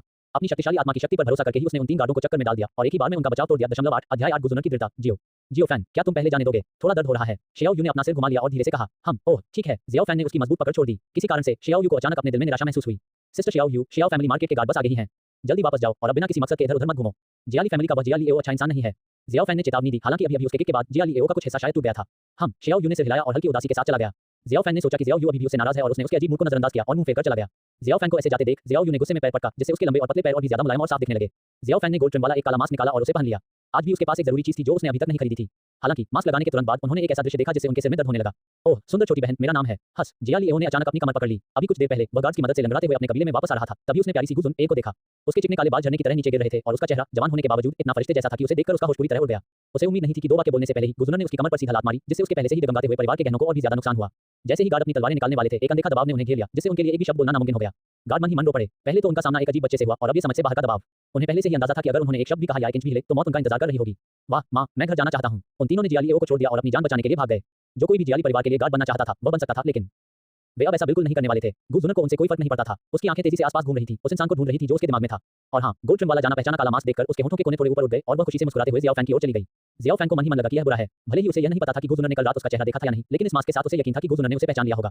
अरे, वह जल्दी से भीड़ में छिप गया। वह गुजुनर के साथ और बातचीत नहीं करना चाहता था या ज्यादा से ज्यादा उसे एक ह्यूमन पावर बैंक के तौर पर रखना चाहता था। गुजुनर को भी उम्मीद नहीं थी कि जियाओ फैन भाग जाएगा। पहले क्या जियाओ फैन को ऐसे समय में खुशी से मुस्कुराते हुए उसके पास नहीं आना चाहिए था, लेकिन उसे जल्द ही समझ आ गया। भाई जियाओ फैन जरूर रहस्य बनाए रखना चाहता है, ऐसे में मैं उसे एक्सपोज नहीं करूंगी। वह खुद जियाओ फैन को नहीं ढूंढ पाई, लेकिन यह न भूलें कि उसके साथ डू हुआंग था। ओल्ड लिंग, जियाओ फैन को ढूंढो। जी young miss. Du Huang expert के तौर पर लिंग यंग के दिव्य विचार ने आसपास देखा और जल्दी से एक छोटे बच्चे पर ध्यान दिया जो सिर झुकाए भीड़ में से झुक रहा था और घूम रहा था। धत्तेरे की, क्या डू हुआंग एक्सपर्ट को बॉडीगार्ड के तौर पर रखना इतना इंप्रेसिव है? जियाओ फैन को मन ही मन बहुत बेबस महसूस हुआ। डू हुआंग एक्सपर्ट की तलाश में सिर्फ जूजी की वाला एक छोटा सा बच्चा कैसे छिप सकता है? यह महसूस करते हुए जियाओ फैन ने छिपने की कोशिश करना बंद कर दिया। लिंग यंग ने मन ही मन सोचा, जैसा सोचा था ये बच्चा मेरी मौजूदगी महसूस कर सकता है। कितनी जबरदस्त आत्मा की ताकत है। यंग मिस, जियाओ फैन ज्यादा दूर नहीं है। हम। गुजुनर ने सिर हिलाया और तेजी से जियाओ फैन की तरफ चल पड़ी। अरे, तुम इतनी दूर से मेरा पीछा कर रहे हो, आखिर तुम चाहते क्या हो? गुजुनर साफ तौर पर जियाओ फैन के बेसब्र लहजे से चौंक गई। उसने पहले कभी जियाओ फैन को अपने साथ इतना बेसब्र नहीं देखा था। उसके दिल में थोड़ी नाराजगी महसूस हो रही थी, लेकिन उसने जल्दी से अपना माइंडसेट ठीक किया और कहा, तुम ही वो फूल चुराने वाले चोर थे जो कल रात मेरे कमरे में घुस आए थे। अब जियाओ फैन की बारी थी कि वह चुप हो जाए। अभी की गुजुन ए सिर्फ 3 साल से थोड़ी ज्यादा की थी, जबकि वह हमेशा उसे अपनी पिछली जिंदगी की गुजुन ए ही समझता था। उसका रवैया सच में कुछ गलत था, लेकिन इससे उसका क्या लेना देना था? उसने जो किया और जो देखा वह पहले ही कर चुका था। अगर गुयुआन में काबिलियत थी तो उसे खुद आकर उसे ढूंढने दो। वैसे भी उसका इस मौके का इस्तेमाल गुजुनर से बात करने का कोई इरादा नहीं था। चाहो तो पीछे आओ। जियाओ फैन अपने पीछे चल रहे गुजुनर की परवाह किए बिना अकेले आगे बढ़ गया। गुजुनर चुपचाप जियाओ फैन के पीछे पीछे चली गई। सच तो यह है कि वह भी कुछ हद तक उत्सुक थी कि जियाओ फैन क्या करना चाहता है। उसकी यादों में जियाओ फैन के जीवन में कई बदलाव आए थे। मित्तल नीलामी घर, 2 छोटे बच्चों को आते देख एंट्रेंस पर मौजूद गार्ड ने बेसब्री से उन्हें भगाने की कोशिश की। शू शू शू, बच्चों कहीं और जाकर खेलो, मैं यहाँ मिडिल ऑक्शन हाउस के साथ बिजनेस करने आया हूँ। ये सुनकर गार्ड जोर से हंस पड़ा। हा, तुम जैसे 2 छोटे बच्चे क्या बिजनेस कर सकते हैं? ये घर खेलने की जगह नहीं है। जियाओ फैन को चबाक रह गया। इन सभी गार्ड्स के दिमाग एक जैसे क्यों बने थे? जैसे ही जियाओ फैन उलझन में था, गुजुनर को एक ख्याल आया और वह अपनी स्टोरेज रिंग से पर्पल क्रिस्टल ब्लैक कार्ड निकालने ही वाली थी। एक आदमी जो आग जैसी लाल खूबसूरत लंबी ड्रेस पहने हुए था मिडिल ऑक्शन हाउस के गेट पर आया और प्यार भरी आवाज में चिल्लाया, उसे अंदर आने दो। नई आई को देखकर दोनों गार्ड्स ने अपने चेहरे से मुस्कान मिटा दी और तुरंत ध्यान से खड़े होकर उसे इज्जत से देखने लगे। हाँ मिस याफेई। जियाओ फैन चौंक गया। मन ही मन सोच रहा था, याफेई, लेकिन क्या उसे कम से कम 10 साल बाद भूटान शहर नहीं आना चाहिए? याफेई ने प्यार से जियाओ फैन का हाथ पकड़ लिया। जियाओ फैन को साफ-साफ महसूस हो रहा था कि वह उसके हाथ की हथेली को धीरे से कुचला रही है। वाह कितना प्यारा छोटा लड़का है, कूल दिखने के लिए मास्क भी पहनता है। आओ बड़ी बहन तुम्हें गले लगाती है। याफेई ने धीरे से जियाओ फैन को उठाया और अपने नाजुक हाथ से हल्के से उसका मास्क हटा दिया। लड़के का चेहरा देखकर उसकी पहले से ही आकर्षक खूबसूरत आंखों में कोमलता और खुशी की एक झलक दिखाई दी। याफेई के बहुत ज्यादा जोश ने जियाओ फैन को पूरी तरह से चौंका दिया। उसकी याद में अभी के याफेई को उसे बिल्कुल नहीं जानना चाहिए। छोटे भाई, तुम बड़ी बहन के साथ क्या काम करना चाहते हो? बड़ी बहन बहुत उत्सुक है। चलो बड़ी बहन के कमरे में चलते हैं। बू बॉय। जियाओ फैन का दिमाग पूरी तरह से काम करना बंद कर गया। क्या याफेई सच में अजनबियों से इतनी जान पहचान रखती है? जियाओ फैन के जवाब का इंतजार किए बिना याफेई हैरान जियाओ फैन को सीधे मिडिल ऑक्शन हाउस में ले गई। गुजुनर वहीं जम गई। काफी देर बाद वह चुप हुई। उसकी हिम्मत कैसे हुई मेरे लड़के को पकड़ने की? इसके साथ ही वह ऑक्शन हाउस में जाने के लिए तैयार हो गई। गार्ड्स ने तुरंत अपने भाले आगे बढ़ा दिए और गुजुनर को रोक दिया। छोटी बहन, बिना किसी बड़े के साथ तुम अंदर नहीं जा सकती। गुस्से में गुजुनर ने अपने हाथ में एक पर्पल क्रिस्टल ब्लैक कार्ड निकाला, जिससे गार्ड हैरान रह गए। क्या मैं अब अंदर जा सकता हूँ? तभी गार्ड्स को एहसास हुआ कि यह छोटी लड़की ऐसी नहीं थी जिससे वे पंगा ले सकते थे, इसलिए उनके पास उसे इज्जत से जाने देने के अलावा कोई चारा नहीं था। युवा मिस, कृपया अंदर आइए। ऑक्शन हाउस में घुसने के बाद गुजुनर ने चारों ओर देखा, लेकिन उसे याफेई या जियाओ फैन का कहीं कोई निशान नहीं मिला। धत्तेरे की, उस औरत की हिम्मत कैसे हुई मेरे सामान को छूने की? 9 अध्याय 9 याफेई के शरीर की नशीली अनोखी खुशबू को सूंघते हुए जियाओ फैन को उम्मीद नहीं थी कि वह अपने सामने उस बुरी औरत के जाल में फंस जाएगा। उसने अपनी लापरवाही को कोसा, यह महसूस करते हुए कि वह सुंदरता के पीछे अंधा हो गया था। कमरा सादा सजाया गया था, फिर भी हवा में एक जवान लड़की की खास खुशबू फैली हुई थी। एक देहाती टेबल पर एक पोर्ट्रेट रखा था जिसे याफेई ने ज़ियाओ फैन के देखने से पहले ही रोल कर दिया। हालांकि यह सिर्फ एक झलक थी, फिर भी ज़ियाओ फैन ने उस पोर्ट्रेट पर बनी एक आकृति देखी। छोटे भाई, किसी औरत की चीजों में झांकना बदतमीजी है। याफेई एक बार फिर ज़ियाओ फैन के पास झुकी, उनके बीच मुश्किल से बाल भर की दूरी थी। ज़ियाओ फैन इतनी तेज उत्तेजना बर्दाश्त नहीं कर सका और तुरंत कुछ कदम पीछे हट गया। लेकिन याफेई एक चिपकू बिल्ली के बच्चे की तरह थी जो जल्दी से फिर से झुक गई और उसके बाद एक नर्म घना स्पर्श हुआ जिसे अनदेखा करना असंभव था। हाँ बहन याफेई, मैं अभी भी एक बच्चा हूँ। ज़ियाओ फैन ने बेचैनी से याफेई को धक्का दिया। यह एक आसान काम था, फिर भी याफेई की आंखों में अकेलेपन की एक झलक दिखाई दी और उसने अपने लाल होठों को ऐसे काटा जैसे कोई बुरी याद याद आ रही हो। उसकी पतली उंगलियों ने ज़ियाओ फैन की ठुड्डी को छुआ, धीरे-धीरे उसके झुके हुए सिर को ऊपर उठाया। उनकी गर्म सांसें एक दूसरे के चेहरों से टकराईं। जब वह झुकी तो बर्फ जैसी सफेद स्किन ने ज़ियाओ फैन के जवान दिल को उत्तेजित कर दिया। तारांकन मवाह, ज़ियाओ फैन की पुतलियां अचानक फैल गईं। उसने कभी उम्मीद नहीं की थी कि आज वह सच में एक भेड़ बन जाएगा जो बाघ की मान में घुस जाएगी। अपने अभी भी गीले गाल को छूते हुए ज़ियाओ फैन ने हैरानी से याफेई को देखा।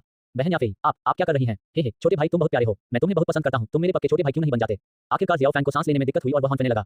ये औरत बहुत डरावनी है। सिस्टर याफेई, हम अभी मिले हैं। आप तो मेरा नाम भी नहीं जानती। तो क्या इतना ही काफी है कि तुम मुझे अच्छे लगते हो? ये तय है, अब से तुम मेरे पक्के भाई हो। याफेई ने पहले की तरह ही काम किया। ज़ियाओ फैन को बहस करने या मना करने का कोई मौका नहीं दिया और एक तरफा तौर पर अपने रिश्ते का फैसला किया। ये सही नहीं है, ज़ियाओ फैन ने धीरे से कहा। क्या ठीक नहीं है? मिडिल ऑक्शन हाउस में हर किसी को मेरी बात सुननी होगी। अगर मैं किसी भाई को ले जाऊं तो वे क्या कहेंगे? लेकिन ज़ियाओ फैन याफेई की बातों पर सोच रहा था। उसका क्या मतलब है कि मिडिल ऑक्शन हाउस में हर किसी को उसकी बात सुननी होगी? क्या अभी की याफेई को फैमिली ट्रेनिंग मिशन पर नहीं जाना चाहिए? भाई, तुमने अभी तक मुझे अपना नाम नहीं बताया है। याफेई ने खिलती हुई मुस्कान के साथ ज़ियाओ फैन को देखा। उसकी आंखों में साफ तौर पर दिखने वाला अधिकार जताने वाला भाव देखकर ज़ियाओ फैन को होश आ गया। सिस्टर याफेई, मेरा नाम ज़ियाओ फैन है। मैं एक अनाथ हूं जिसे ज़ियाओ परिवार ने गोद लिया है। ये सुनकर याफेई हैरान नहीं हुई। असल में उसके हाव भाव से लग रहा था कि उसे इसकी उम्मीद थी। फिर याफेई ने ज़ियाओ फैन को कसकर गले लगाया। बेचारा बच्चा, चिंता मत करो, मैं अब से तुम्हारा ख्याल रखूंगी। ज़ियाओ फैन साफ तौर पर याफेई के जलते हुए दिल को महसूस कर सकता था। वह सिंपल हक कई सालों के अलगाव के बाद फिर से मिलने जैसा लगा और वे लंबे समय तक अलग नहीं हुए। हाँ बहन याफेई, मैं सांस नहीं ले पा रहा हूँ। याफेई ने संतुष्टि के साथ ज़ियाओ फैन को छोड़ दिया। उसके चेहरे पर अभी भी शरारत की झलक थी। ज़ियाओ फैन ने तुरंत उसकी असलियत समझ ली। याफेई साफ तौर पर यह जानबूझकर कर रही थी। वह अच्छी तरह जानती थी कि वह लंबा नहीं है, फिर भी वह उसे अपने से सटाई रही। क्या तुम्हें नहीं पता कि तुम्हारा वजन कितना है? ज़ियाओ फैन अपने दिल में चिल्लाया। भाई ज़ियाओ फैन, तुम किस डील के लिए मुझसे मिलने आए हो? याफेई ने गले लगने से बिखरे हुए बालों की कुछ लंटें पीछे कर ली और उसके कानों के सिरों पर लाली भी साफ दिख रही थी। साफ है कि वह एक बिगड़ बच्चा है, फिर भी वह बहुत बेईमान है। अगर ज़ियाओ फैन को पता चलता तो वह जरूर अपनी बेगुनाही बताता।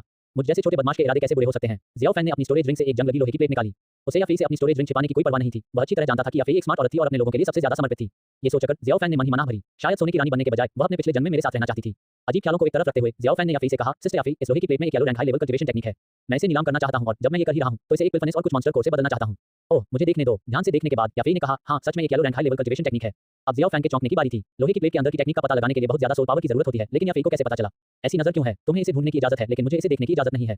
याफेई ने गुस्से से ज़ियाओ फैन को देखा। ज़ियाओ फैन सिर्फ बेवकूफी से सिर हिला सका। याफेई आखिरकार मित्तल फैमिली की मेंबर है, हो सकता है कि उसके पास इसका पता लगाने का कोई खास सीक्रेट तरीका हो। मुझे देखने दो, याफेई ने धीरे से कहा, जैसे ही उसने अपनी रिंग फिंगर से एक स्टोरेज रिंग निकाली और उसी समय ज़ियाओ फैन का हाथ पकड़कर उसे उसकी रिंग फिंगर में पहना दिया। सिस्टर याफेई, ये कौन है? ज़ियाओ फैन ने कंफ्यूजन में याफेई को देखा। उसे इस इशारे का मतलब समझ नहीं आया। आपका पेमेंट। याफेई ने एक इशारा करने वाली मुस्कान दी जिससे ज़ियाओ फैन लगभग अपना आपा खो बैठा। ज़ियाओ फैन ने स्टोरेज रिंग के अंदर अलग-अलग चीजों को ध्यान से महसूस किया। एक पिल्फनेस, दवा वाली जड़ी बूटियां, सोने के सिक्के और एक ब्लैक कार्ड भी। अब ज़ियाओ फैन सच में हैरान रह गया। ये सिस्टर याफेई, यह नियमों के अनुसार नहीं है। ज़ियाओ फैन ने स्टोरेज रिंग को हटाने की कोशिश की। ये रिंग और इसमें मौजूद चीजें किसी अनजान येलो रैंक टेक्निक से बिल्कुल भी मैच नहीं कर सकती थी। याफेई ने अपनी हरकत रोक दी। ये तुम पर मेरा इन्वेस्टमेंट है। अगर तुमने इसे उतार दिया तो मैं तुम्हें अपना भाई नहीं मानूंगा। जब Xiao fan middle auction house से बाहर निकला तो वह उतना ही हैरान था जितना अंदर आते समय था। उसके हाथ में स्टोरेज रिंग को देखकर जो एक अनोखी रोशनी से चमक रही थी, ऐसा लग रहा था कि यह एक कस्टम मेड स्टोरेज रिंग है। क्या मुझे रखा जा रहा है? भाई ज़ियाओ फैन, आपको अक्सर आना चाहिए। मैं हमेशा आपका इंतजार करूंगा। ज़ियाओ फैन काम उठा और मुस्कुराने लगा। ओके, हम। याफेई ने नाखुशी में अपना छोटा सा मुंह बनाया। बहन, हम अक्सर आना टिल्डर। याफेई के जाने के बाद ज़ियाओ फैन ने अपनी रिंग फिंगर पर अंगूठी को आगे पीछे रगड़ा। उसके दिल में धीरे से एक गर्माहट उठी। हालांकि उसे समझ नहीं आया कि याफेई को क्यों पता था कि वह आएगा और उसने बिल्कुल सही जड़ी बूटियां और पिल्फनेस तैयार की थी। लेकिन जिन भावनाओं को वह अपने दिल की गहराइयों में याद नहीं करना चाहता था, वे याफेई की देखभाल में फिर से जाग रही थी। लगता है मैं कुछ भूल गया हूं, ज़ियाओ फैन ने सोचा, लेकिन उसे याद नहीं आया। उसने सोचना बंद कर दिया और जल्दी से चला गया। अब जब वह रातों रात करोड़पति बन गया था तो वापस आने तक उसे बेचैनी महसूस हुई। उसी समय भूली हुई गूजुनर अभी भी मिडिल ऑक्शन हाउस में ज़ियाओ फैन के निशान ढूंढ रही थी। वह शापित औरत, वह ज़ियाओ फैन को कहां ले गई? लिंग यंग अंधेरे में कुछ हिचकिचा रही थी। क्या मुझे यंग मिस को ये बात बता देनी चाहिए कि बच्चा ज़ियाओ फैन पहले ही जा चुका है? लेकिन गूजुनर का चिड़चिड़ा और मुश्किल रवैया देखकर लिंग यंग चुप रही। Chapter 10 fighters. धीरे-धीरे 3 महीने बीत गए।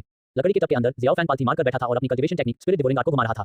मेडिसिनल बाथ जो पहले गंदा था और एमरल्ड ग्रीन लाइट से चमक रहा था, तुरंत साफ पानी में बदल गया और सारी एनर्जी बहुत तेजी से ज़ियाओ फैन के शरीर में चली गई। जंजीरों के टूटने जैसी चटकने की आवाजों के साथ ज़ियाओ फैन के शरीर में बहुत डरावने बदलाव हो रहे थे। घनीभूत। ज़ियाओ फैन ने एक अजीब सी हाथ की सील बनाई और उसके शरीर के अंदर डूज़ लगातार दबती और घूमती रही। शुरू में गैस जैसा और हवा जैसा बना डूजी की धीरे-धीरे ठोस हो गया, जिससे अगले ही पल एक बहुत बड़ा साइक्लोन बन गया और ब्रेक थ्रू बस 1 सेकंड में हो गया। डू प्रैक्टिशनर, एक स्टार। ज़ियाओ फैन खड़ा हुआ और मन ही मन भरते हुए बोला, एक 4 साल का बदमाश बच्चा सच में डू प्रैक्टिशनर बन गया। अगर मैं किसी को बताऊं तो शायद सबको शॉक लग जाएगा, है ना? ज़ियाओ फैन लकड़ी के टब से बिल्कुल नंगा बाहर आया। अपने घर में वह अपने असली स्वभाव को रोक नहीं पाता था। घर में बिना कपड़ों के घूमना उसकी नजर में पूरी तरह से नॉर्मल था और क्योंकि वह दूर था इसलिए कोई भी जबरदस्ती अंदर नहीं आता था। ज़ियाओ फैन, मेरे साथ ट्रेनिंग करो। ज़ियाओ यू ने खुशी से ज़ियाओ फैन का दरवाजा खोला और अगले ही पल वे दोनों एक दूसरे को बड़ी-बड़ी आंखों से देखने लगे। तो ज़ियाओ यू ने जल्दी से उस जगह को अपने हाथ से ढक लिया, लेकिन उसकी नजर इधर-उधर घूम रही थी। वह देखना चाहती थी लेकिन बहुत शर्म महसूस कर रही थी। ये जानते हुए कि उसे ऐसा नहीं करना चाहिए, ज़ियाओ यू ने फिर भी हाथ बढ़ाया और ज़ियाओ फैन के पेट की मांसपेशियों को छुआ। ओह, इतनी सख्त मांसपेशियां! इस प्रकार दोनों के बीच स्थिति और भी अजीब हो गई। ज़ियाओ फैन का चेहरा भी लाल हो गया और वह गुस्से से चिल्लाया, बाहर निकलो। और क्या तुम्हें अपनी आंखें नहीं ढकनी चाहिए? यहाँ ढकने से तुम्हारा क्या मतलब है? ज़ियाओ यू को भी पता था कि वह सही समय पर नहीं आई है और वह तुरंत अपने जलते हुए गालों को ढकते हुए बाहर भाग गई। साफ है, छोटा सा बदमाश, उसकी मसल्स इतनी अच्छी कैसे हैं? ज़ियाओ फैन को कुछ समझ नहीं आ रहा था। ज़ियाओ यू ने उसके खिलाफ अपनी सावधानी थोड़ी कम कर दी और छोटे से तुम्हारा क्या मतलब है? मैं तो सिर्फ 4 साल की हूँ। अपने कपड़े पहनते हुए बड़बड़ाते हुए ज़ियाओ फैन को याद आया कि पिछले 3 महीनों में याफेई द्वारा दी गई दवाइयों से उसने अलग-अलग दवाइयों वाले बाथ टब बनाए थे। ज़ियाओ फैन के लिए जो अपने पिछले जन्म में 9वीं क्लास की गोल्डन पिल को रिफाइन कर सकता था, कुछ मेडिसिनल बाथ को मिलाना बहुत आसान था। हालांकि इसका असर मेडिसिनल पिल जैसा नहीं था, फिर भी यह आम केयर टू हीलिंग दवा से कहीं बेहतर था। आपको पता होना चाहिए कि इन मेडिसिनल बाथ के इंग्रेडिएंट्स बाजार में मिलने वाली आम मेडिसिनल जड़ी बूटियों और साधारण केयर 1 और केयर 2 मैजिक कोर्स से ज्यादा कुछ नहीं थे। अब तक ज़ियाओ फैन ज़ियाओ यू से थोड़ा लंबा हो गया था। हेलो मालिक, ज़ियाओ निंग ने आदरपूर्वक ज़ियाओ फैन को पुकारा। जब से ज़ियाओ फैन ने उसे एक ही चाल में हरा दिया, ज़ियाओ निंग ने फिर कभी कोई बुरा ख्याल मन में रखने की हिम्मत नहीं की और ज़ियाओ फैन के लिए उसके मन में सिर्फ इज्जत और प्यार रह गया। जियाओ फैन ने हाथ हिलाया। वह जियाओ निंग जैसे नौकर के बारे में ज्यादा कुछ नहीं कहना चाहता था। सिर पर चोट लगने के बदले में बुरी तरह पिटाई से बचने का मतलब था कि जियाओ निंग को बहुत बड़ा सौदा मिला था। दूसरी तरफ जियाओ यू ने शर्मीली लेकिन तीखी आंखों से जियाओ फैन के निचले शरीर को देखा और तुरंत जियाओ फैन को चौंका दिया। अरे औरत, तुम मेरे शरीर पर लात कर रही हो। तुम्हारे उस छोटे से लड़के में कुछ भी अजीब नहीं है। शियाओ यू ने बेवफाई से जवाब दिया। तुम जियाओ फैन कुछ कहना चाहता था लेकिन वह सच को झुठला नहीं सका। वह सच में अभी बहुत बड़ा नहीं था। जियाओ निंग चुपचाप एक तरफ खड़ी होकर दोनों को बहस करते हुए देख रही थी। अब उसे पूरी तरह से एहसास हो गया था कि एक नौकर को नौकर की तरह ही काम करना चाहिए। ये जानकर कि वह जियाओ फैन को हरा नहीं सकती, जियाओ यू ने बहस करना बंद कर दिया। लेकिन कुछ देर पहले का सीन जियाओ यू के दिमाग में गहराई से बैठ गया। जियो फैमिली मार्शल आर्ट्स सेरेना। आज मार्शल आर्ट्स सेरेना में ड्यूटी पर मौजूद ग्रैंड एल्डर थे। जियाओ यू और जियाओ फैन को मिलकर चलते देखकर वह मन ही मन बहुत खुश हुआ। जहां तक उनके निकम्मे पोते शियाओ निंग की बात है तो उन्होंने उस पर ज्यादा ध्यान नहीं दिया। फैन, तुम यहाँ हो। ग्रैंड एल्डर ने लापरवाही से जियाओ यू को देखा जो लगभग जियाओ फैन के शरीर से चिपकी हुई थी। जियाओ यू ने तुरंत जियाओ फैन से दूरी बना ली। ग्रैंड एल्डर, जियाओ फैन ने फिर भी सम्मानपूर्वक पुकारा। अरे मुझे हमेशा ग्रैंड एल्डर, ये ग्रैंड एल्डर वह कहना बहुत दूर की बात है। अब से मुझे बस दादाजी कहना। तुम बदमाश, सारा दिन अपने कमरे में छिपे रहते हो और कभी बाहर नहीं आते। तुम्हारी ताकत कैसे बढ़ी? ग्रैंड एल्डर ने पहले ही देख लिया था कि अभी का जियाओ फैन पहले के मुकाबले बिल्कुल नया इंसान लग रहा था। उसके पूरे स्वभाव में कुछ बदलाव आ गए थे। जियाओ फैन एक पल के लिए हिचकिचाया और फिर ईमानदारी से जवाब दिया, दादाजी मैं पहले से ही एक स्टार डू प्रैक्टिशनर हूं। हम बुरा नहीं है, असल में एक डू प्रैक्टिशनर। क्या? जिस बेत पर बड़े बुजुर्ग टिके हुए थे वह जोर से जमीन पर गिरी। उसने जियाओ फैन को हैरानी से देखा। फानर, क्या तुम्हें पक्का यकीन है कि तुम एक स्टार डू प्रैक्टिशनर हो? जियाओ फैन ने सिर हिलाया। उसने इसे छिपाने का प्लान नहीं बनाया था क्योंकि वह कुछ महीने बाद जियानान अकेडमी के एडमिशन में हिस्सा लेने की तैयारी कर रहा था। जियानान अकेडमी ऐसी जगह नहीं थी जहां बाघ को खाने के लिए सुअर बनने की जरूरत थी। सिर्फ काफी ताकत और जबरदस्त काबिलियत दिखाकर ही ज्यादा रिसोर्स मिल सकते थे। इसके अलावा उसे ग्रैंड एल्डर के कैरेक्टर पर भरोसा था। पिछली जिंदगी में जियाओ फैमिली की जबरदस्त बदमाशी उससे पहले ग्रैंड एल्डर के कैरेक्टर को नहीं दिखाती थी। आखिरकार उस समय के ग्रैंड एल्डर की मौत हुन कबीले की लूटपाट में 1 दर्जन साल बाद हो चुकी थी। बगल में खड़े जियाओ यू और जियाओ निंग दोनों जियाओ फैन को ऐसे देख रहे थे जैसे वह कोई राक्षस हो। अगर उन्हें ठीक से याद है तो वह कुछ समय पहले ही जूजी के चौथे स्टेज पर थे। कितना समय हो गया था और वह पहले ही डाउ प्रैक्टिशनर बन गया था। जियाओ यू और जियाओ निंग दोनों को जियाओ फैन की बातों पर शक था लेकिन जियाओ फैन झूठ बोलने वाला नहीं लग रहा था, इसलिए वे एक बार फिर खुद से झगड़े में पड़ गए। ग्रैंड एल्डर ने इस बारे में ज्यादा नहीं पूछा कि जियाओ फैन ने कैसे सफलता पाई, बल्कि खुद जियाओ फैन को मार्शल आर्ट्स के मैदान में ले गए। फैन, इस बुरे आदमी पर अपनी पूरी ताकत से हमला करो। ग्रैंड एल्डर का लहजा पूरी तरह शांत था। इस समय उसे अभी तक यह एहसास नहीं हुआ था कि जियाओ फैन जो एक डू प्रैक्टिशनर तक पहुंच गया था कितना डरावना होगा। दादाजी, आपको अपनी पूरी ताकत लगानी होगी, नहीं तो आपको चोट लग सकती है। जियाओ फैन के चेहरे पर मुस्कान थी और उसमें चिंता का कोई निशान नहीं था। भले ही तुम सच में डाउ प्रैक्टिशनर बन गए हो लेकिन मेरे डिफेंस को तोड़ना नामुमकिन है। चलो भी, एकमात्र डू अभ्यासी शियाओ परिवार के ग्रैंड एल्डर के रूप में उसे बिल्कुल भी चिंता नहीं थी। जियाओ फैन ने सलामी में अपनी मुट्ठियां भींच ली, फिर अपने पैरों को जमीन पर मारा। विस्फोटकारी कदम। जियाओ फैन के अचानक उछलने से जमीन पर मकड़ी के जाले जैसे निशान बन गए और जियाओ फैन का शरीर गोली की तरह ग्रैंड एल्डर की ओर बढ़ा। बड़े बुजुर्ग की पुतलियां अचानक सिकुड़ गईं। उनके हिसाब से जियाओ फैन की हरकतें बहते पानी की तरह चिकनी थी जैसे उसने कई सालों तक साधना की हो और वह जियाओ फैन का फिगर भी नहीं पकड़ पाया। इससे ग्रैंड एल्डर का चेहरा भी गंभीर हो गया। पहाड़ तोड़ने वाला ताड़। जब ग्रैंड एल्डर ने रिएक्ट किया तो जियाओ फैन का फिगर उनके सामने 1 मीटर से भी कम दूरी पर आ गया था। Red do Q Xiao fan के हाथ में जम गया जिससे हथेली का निशान बन गया जो सीधे ग्रैंड एल्डर पर लगा। हरे रंग का गॉस का कपड़ा ग्रैंड एल्डर के शरीर पर जमा हो गया जिसने जियाओ फैन के हाथ के वार को पूरी तरह से सोख लिया, लेकिन धमाके के असर से ग्रैंड एल्डर फिर भी कुछ कदम पीछे हट गए। डू क्यू गॉस कमेंट। जियाओ फैन ने इस गॉस कपड़े को पुरानी यादों से देखा। उसे ये भी याद नहीं आ रहा था कि उसने आखिरी बार इस डू क्यू गॉस कपड़े को कब इस्तेमाल किया था। इससे पहले कि ग्रैंड एल्डर अपनी सांस ले पाते जियाओ फैन का अगला हमला फिर हुआ। 8 ट्रिग्राम 64 हथेलियां। जियाओ फैन के पैरों के तलवों से एक भ्रामक 8 ट्रिग्राम का निशान निकला और उसकी हथेलियां भूत जैसी थी जो लगातार ग्रैंड एल्डर के शरीर पर वार कर रही थी। 8 ट्रिग्राम 64 पाम्स ने न सिर्फ कम समय में कई बहुत शक्तिशाली पाम्स को हरा दिया बल्कि हर एक पाम विरोधी के डू क्यू को भी बाधित कर देता था। 11 चैप्टर 11 हरा हुआ मास्टर से एक ही हरकत से ग्रैंड एल्डर के शरीर पर लगी डू क्यू गॉस काफी हद तक गायब हो गई। जैसे ही आखिरी हथेली का वार होने वाला था जियाओ फैन ने अपना शरीर घुमाया, खाली जगह में झपटा और फिर सीधे जमीन पर गिर गया। जियाओ फैन को घायल देखकर जियाओ यू तुरंत स्पैरिंग प्लेटफॉर्म पर भागा और बेचैनी से जियाओ फैन की हालत देखी। अपने कुछ पीले रंग के अलावा जियाओ फैन बाकी सब में पूरी तरह से ठीक था। दादाजी, आपने उसे इतनी जोर से क्यों मारा? शियाओ यू ने नाखुशी से अपने दादाजी को देखा। उसकी आवाज में गुस्सा था। बड़े बुजुर्ग ने अपनी तरफ इशारा किया, फिर अपने शरीर पर लगभग फट चुकी डू की पट्टी को देखा। तुम्हारा क्या मतलब है कि मैंने उसे जोर से मारा? मुझे हमला करने का मौका भी नहीं मिला। ये पूरी तरह से इस बदमाश ने मुझे पीटा था। ठीक है। ग्रैंड एल्डर पूरी तरह हैरान रह गए। जियाओ फैन की लड़ाई की समझ और डू टेक्निक का इस्तेमाल बहुत बढ़िया कहा जा सकता है, खासकर जब उस पर आखिरी बार हथेली से वार हुआ तो ग्रैंड एल्डर को लगा जैसे आज उनकी पुरानी हड्डियां टूटने वाली हैं। जियाओ फैन, वह एक जीनियस है, वह एक मॉन्स्टर है। ग्रैंड एल्डर के लिए ये सोचना मुश्किल था कि जियाओ फैन असल में इस समय सिर्फ एक नया एडवांस डू प्रैक्टिशनर था। ये डू प्रैक्टिशनर कैसे था? वह साफ तौर पर कुछ समय के लिए एक आम डू मास्टर के साथ बराबरी से लड़ सकता था। अगर जियाओ फैन के पास डू के लिए काफी रिजर्व नहीं होते तो वह यानी ग्रैंड एल्डर आज शायद अपनी इज्जत गंवा देते। इस समय बड़े बुजुर्ग को जियाओ फैन ज्यादा से ज्यादा अच्छा लगने लगा। अपनी पोती के हाव भाव देखकर उन्होंने अपनी दाढ़ी पर हाथ फेरा और एक दिलचस्प मुस्कान दी। जियाओ फैन ने बस अपनी डू क्यू खत्म कर दी है। ज्यादा चिंता मत करो, यह उसके लिए अच्छी बात है। डू क्यू के कंडेंसेशन को लगातार रिफाइनमेंट की जरूरत होती है और कॉम्बैट इसका सबसे अच्छा तरीका है।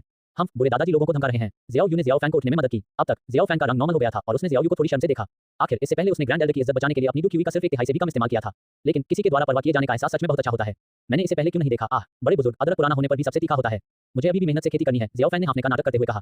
ग्रैंड एल्डर का मुंह फड़क उठा। उसने अभी तक कोई डू टेक्निक इस्तेमाल नहीं की थी, उसने हमला भी नहीं किया था, वह असली स्थिति के बारे में कैसे साफ नहीं हो सकता था। बाद में वह जियाओ फैन का इरादा समझ गया। ये बदमाश असल में मेरे लिए कुछ इज्जत छोड़ रहा है।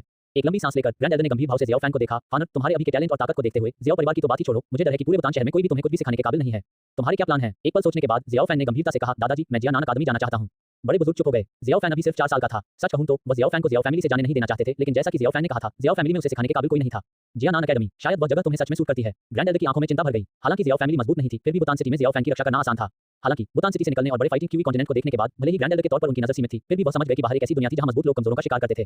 फिर भी जियाओ फैन की उम्र, उन्हें डर था कि यह अलगाव हमेशा के लिए हो सकता है। दांत पीसते हुए ग्रैंड एल्डर के बुरे चेहरे पर एक बार फिर गहरी चिंता दिखी। जियानान अकेडमी में एडमिशन आधे साल में होंगे और वे खुद भर्ती करने के लिए बुतान सिटी आएंगे। तुम्हारे टैलेंट से तुम्हें जरूर प्रायोरिटी वाली कल्चर मिलेगी। जियाओ फैन को भी अंदर से कुछ अच्छा लगा। ग्रैंड एल्डर बातों में अच्छे नहीं थे, लेकिन उन्होंने सच में जियाओ फैन को अपना लिया था। जियाओ फैन को घर दिया था और उसके साथ बहुत अच्छा बर्ताव किया था। ये बस अफसोस की बात थी कि अपने पिछले जन्म में जियाओ फैमिली की रक्षा करते हुए ग्रैंड एल्डर की मौत से पहले जियाओ फैमिली के पास उनकी मेहरबानी का बदला चुकाने का समय नहीं था। मन ही मन वह जियाओ यान को मन ही मन को उसने से खुद को रोक नहीं पाया। देखो, तुमने आखिर क्या बचाया है? अगर जियाओ यान का घमंड न होता तो मुझे डर है कि उन कबीले को कभी भी जियाओ परिवार के होने का पता नहीं चलता और ग्रैंड एल्डर की मौत इसकी वजह से नहीं होती। दादाजी, निश्चिंत रहें, मैं निश्चित रूप से अपना ख्याल रखूंगा और भविष्य में आपके बुढ़ापे का ख्याल रखूंगा। यह एक वादा था और जियाओ फैन के दिल से निकले सच्चे शब्द भी थे। मुझे जो देना है वह सच में थोड़ा सा भी नहीं है। जियाओ फैन अपने मन में खुद का मजाक उड़ाए बिना नहीं रह सका। ग्रैंड एल्डर ने सिर हिलाया और फैमिली मीटिंग में बुलाए जाने पर जियाओ फैमिली हॉल की ओर चल दिए।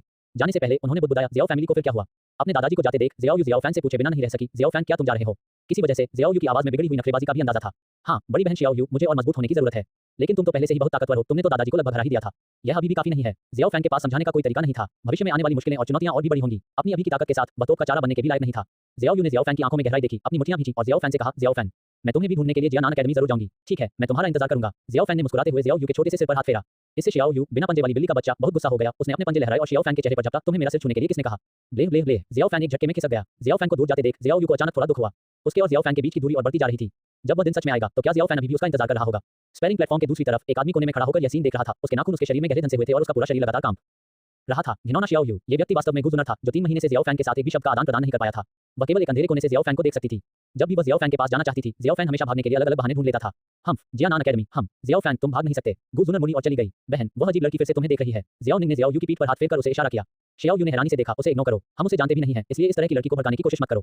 बहन, मैं ऐसा कैसे कर सकता हूँ? अभी मुझे बॉस के उदाहरण पर चलना है। मैं एक ऐसा आदमी हूँ जो दूरी बनने वाला है। ज़ियाओ निंग ने बहुत ज्यादा कॉन्फिडेंस के साथ कहा। ज़ियाओ यू ने ज़ियाओ निंग के सिर पर थप्पड़ मारा। बंद करो।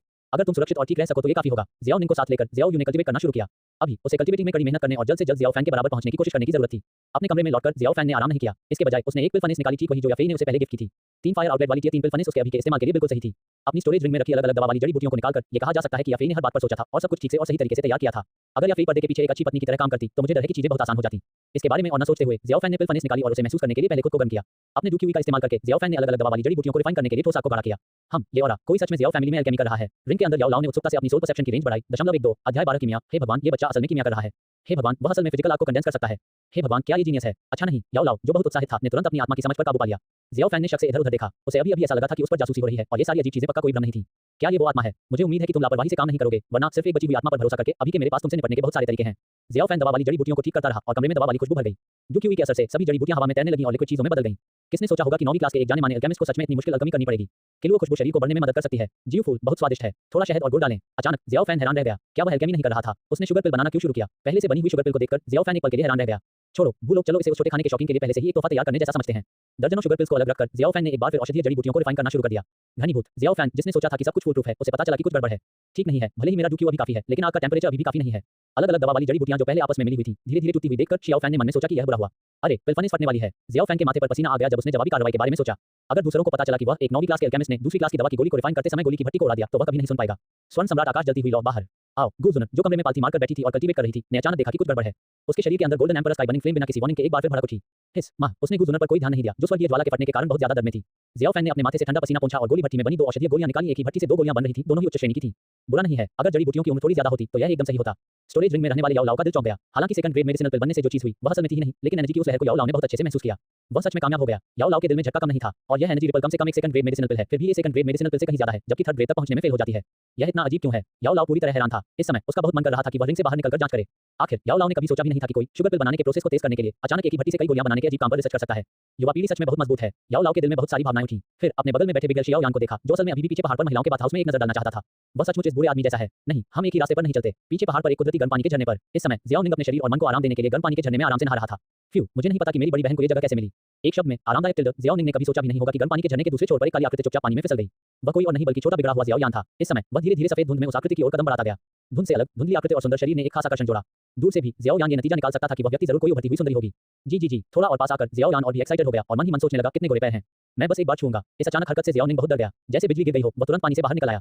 ज़ियाओ यान भी ज़ियाओ निंग से चौंक गया था। ठीक से सांस नहीं ले पाने की वजह से घुट रहे ज़ियाओ यान के पास पानी के ऊपर आने के अलावा कोई चारा नहीं था। ग्लग ग्लग थ 3 पैर। ज़ियाओ यान ने अपने सामने टेडपोल को देखा और उसका दिमाग पूरी तरह से खाली हो गया।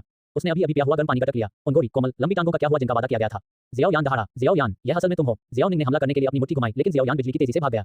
ज़ियाओ यान, भागो मत, तुम सच में इंसान नहीं हो, तुम तो बस एक बिगड़ेल इंसान हो। जैसे ही ज़ियाओ निंग ने सोचा कि कैसे एक आदमी ने उसके शरीर पर कब्जा कर लिया था और उसने उसके हॉट स्प्रिंग बाथ का पानी भी पी लिया था, उसके पूरे शरीर में एक सिहरन दौड़ गई। ये सोचते हुए कि वह पवित्र नहीं रहा, ज़ियाओ निंग ने एक जबरदस्त दहाड़ लगाई। आह! ज़ियाओ यान, तुम बस मेरा इंतजार करो। ज़ियाओ फैन को शायद उम्मीद नहीं थी कि ज़ियाओ निंग और ज़ियाओ यान के बीच पहले वाली नाराजगी अब खत्म हो जाएगी, लेकिन किस्मत के धोखे की वजह से ये सब फिर से हो गया। तब से ज़ियाओ परिवार को एक बिगड़ा हुआ आदमी मिला जिसे हर कोई पीटना चाहता था और साथ ही एक ऐसा व्यक्ति भी मिला जो सारा दिन ज़ियाओ यान को ढूंढता रहता था। अपने हाथ में लगातार टिमटिमाती golden emperor sky burning flame को देखकर ज़ियाओ फैन के दिल में एक अजीब सा एहसास हुआ। क्या ऐसा हो सकता है कि गुजुनर की स्वर्गीय ज्वाला भड़क उठी हो? पिछले 3 महीनों में ज़ियाओ फैन ने गुजुनर से एक शब्द भी नहीं कहा था, लेकिन उसे महसूस हो रहा था कि गुजुनर हमेशा उसके आसपास दिखाई देती थी, जिससे वह थोड़ा हैरान था। हम जल्द ही जा रहे हैं, मुझे गुजुनर से थोड़ा और लूटना होगा। इसके साथ ही ज़ियाओ फैन ने अपना काला सुनहरा मास्क पहना, रास्ते में कई गार्ड को चकमा दिया और चुपचाप गुजुनर के घर पहुंच गया। ये बदमाश फिर से यहाँ क्यों है? क्या इत्तेफाक है? लिंग यंग ने चालाक ज़ियाओ फैन को अजीब तरह से देखा, लेकिन वह उसे रोकने के लिए बाहर नहीं निकला। उसकी यंग मिस ने ऑर्डर दिया था, अगर ज़ियाओ फैन आया तो उसे रोकना नहीं है, लेकिन बाकी सभी को अंदर आने की सख्त मनाही है। ज़ियाओ फैन पहले दरवाजे पर आया और कुछ देर सुनता रहा। कमरे के अंदर गुजुनर की कराहें उसे साफ सुनाई दे रही थी। शायद पहले उसका दिल दुखता होगा, लेकिन अब उसका दिल सिर्फ बेतहाशा खुशी से भरा था। Golden emperor sky burning flame सच में भड़क गई है। मैं उसे फिर से लूट सकता हूँ। Golden emperor sky burning flame, तुम्हें जल्दी बड़ा होना होगा। जियाओ फैन ने अपने आसपास देखा। जब उसकी नजर परछाइयों के एक हिस्से पर पड़ी तो वह कुछ देर के लिए रुका और फिर दरवाजा खोलकर अंदर चला गया। पावर बैंक, मैं यहाँ हूँ। इस समय गू जूनर पहले की तरह बेहोश नहीं थी। किसी को अपने कमरे में आते देख उसने अपने आप डांटा, बाहर निकलो। लेकिन उस जाने पहचाने मास्क को देखकर उसका सख्त रवैया तुरंत नरम पड़ गया और उसके दिल में तसल्ली की एक झलक पैदा हुई।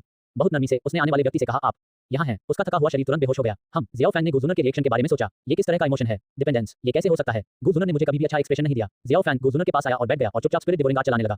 हेवनली फ्लेम एनर्जी जो पहले ओवरफ्लो हो रही थी, वह पूरी तरह से एब्जॉर्ब हो गई थी और गू जूनर के शरीर के अंदर golden emperor sky burning flame को ये पसंद नहीं आ रहा था। इस लॉर्ड ने आखिरकार एक बार रिएक्शन किया और तुम इसे पूरी तरह से सुखा दोगे।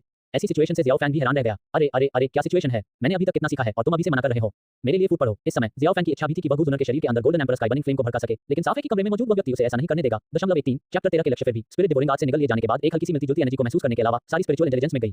आत्मा भक्षण जो निकला गया वह सिर्फ ऊर्जा नहीं थी, बल्कि उसमें मौजूद आत्मा भी थी। अगर फाइटिंग क्यूई कॉन्टिनेंट के एक्सपर्ट्स अपना फिजिकल शरीर छोड़ दें तो भी वे काफी समय तक जिंदा रहने के लिए अपनी सोल पर भरोसा कर सकते हैं, लेकिन अगर वे अपनी सोल को देते हैं तो ये पूरी तरह से मौत होगी। सभी समझदार जीव यह नहीं देख सकते कि दूसरा पक्ष उनकी आत्मा को मिटा दे। नुकसान से बचना और फायदा उठाना जीवों का स्वभाव था। काफी देर तक इंतजार करने के बाद भी golden emperor sky burning flame के फटने का कोई संकेत नहीं मिला, जिससे जियाओ फैन को आह भरनी पड़ी। लेकिन लिंग यंग के हिसाब से ये काम बस अपनी यंग मिस की देखभाल करना था। ये लड़का सच में यंग मिस के लिए अच्छा है। जब कोई गुस्सा नहीं होता तब भी वह चुपचाप यंग मिस के पास रहता है, एक पल के लिए भी नहीं रुकता। उनकी जन्मजात योग्यता शानदार है। अगर यह बुरा आदमी लड़की होता तो मैं भी इस लड़के से शादी करने को तैयार होती। जियाओ फैन को अपने पूरे शरीर में ठंडक महसूस हुई और उसने अजीब तरह से ठंड की जगह की ओर देखा। क्या बात है? ये बुरा आदमी क्या करने की कोशिश कर रहा है? शांत गू जूनर को देखकर जियाओ फैन ने ध्यान से दूसरी पार्टी को देखा। उसकी गोरी और मुलायम स्किन पर बेबी फैट की हल्की सी झलक थी, फिर भी वह फूली हुई नहीं लग रही थी, बल्कि छोटी लड़की की क्यूटनेस को और भी उभार रही थी। कोई हैरानी नहीं कि वह इतना दीवाना हो गया कि अपना दिमाग को बैठा और अपनी जान भी दे दी। वह इतनी कम उम्र में ही इतनी बेमिसाल खूबसूरत है। जब वह बड़ी होगी तो क्या वह हजारों लोगों को अट्रैक्ट नहीं करेगी? लेकिन अभी के जियाओ फैन को इन बातों की कोई परवाह नहीं थी। गू जूनर के जागने के संकेत देखकर जियाओ फैन ने पक्का इरादा करके वहां से निकल गया। अपनी पिछली जिंदगी की गलतियों को दोहराने के बजाय जियाओ फैन अपनी ताकत बढ़ाने में ज्यादा दिलचस्पी रखता था। इसके अलावा अभी की गू जूनर सिस्टर याफी जितनी आकर्षक कैसे हो सकती है? अपने शरीर के अंदर golden emperor sky burning flame की लड़ को महसूस करते हुए जो ज्यादा बड़ी नहीं हुई थी, सच कहूं तो जियाओ फैन थोड़ा निराश हुआ। अगली बार मैं पक्का इसे चूस लूंगा। बस कुछ ही महीने बीते थे और जियानान अकेडमी में एडमिशन होने में बस कुछ ही दिन बचे थे। पिछले कुछ महीनों में गू जूनर के विस्फोट कम होते जा रहे थे और जो एनर्जी मिल सकती थी वह भी बहुत कम थी। यहाँ तक कि बाद में जियाओ फैन के गू जूनर के कमरे तक जाने से पहले ही golden emperor sky burning flame शांत हो गई थी। बहन याफी, जियाओ फैन आदतन याफी के बेडरूम में आया और आदतन बिस्तर पर बैठ गया। बदबूदार छोटे भाई, तुम पिछले कुछ दिनों से बहन को ढूंढने नहीं आए हो। क्या ऐसा हो सकता है कि तुम्हें नया प्यार मिल गया हो और तुम पुराने को भूल गए हो? याफी ने मुस्कुराते हुए चिढ़ाया। ये कैसे हो सकता है सिस्टर याफी? मैं तो सिर्फ 5 साल का हूँ। तो क्या हुआ अगर तुम 5 साल की हो? क्या तुम नहीं हो सकती? बहन को उनसे कोई फर्क नहीं पड़ता। याफी ने जियाओ फैन के छोटे से चेहरे को सहलाया। साफ था कि एक दूसरे को कम समय से जानने के कारण वे सच्चे भाई बहनों की तरह करीब थे। याफी ने पहले ही उसके चेहरे को खराब कर दिया था और जियाओ फैन को अपने छोटे होंठ सिकोड़ने पड़े और वह बेतुके ढंग से बोला, सिस्टर याफी प्लीज मजाक करना बंद करो। बहन मजाक नहीं कर रही है। याफी की आवाज में अचानक गंभीरता आ गई। उसकी सुंदर फीनिक्स जैसी आंखों में आकर्षण और अधिकार की इच्छा दिख रही थी। वह जियाओ फैन को घूर रही थी। जियाओ फैन को उलझन में था। कुछ देर पहले ही उसके मन में उथल-पुथल मची थी और उसके दिल में गिल की वजह से उसके लिए उन फीनिक्स जैसी आंखों में सीधे देखना नामुमकिन हो गया था। बहन याफी, तो तुम मेरे बड़े होने का इंतजार करो, ठीक है? याफी ने बहुत दृढ़ता से कहा। उसकी आवाज में खुशी झलक रही थी। ठीक है सिस्टर याफी, क्या आपने मुझे यहाँ किसी काम के लिए बुलाया है? याफी ने अपनी मुस्कान छिपाई और जियाओ फैन से कहा, क्या तुम्हें अभी भी याद है जब तुमने जियाली फैमिली की जियाली ओ को लात मारकर अपाहिज बना दिया था?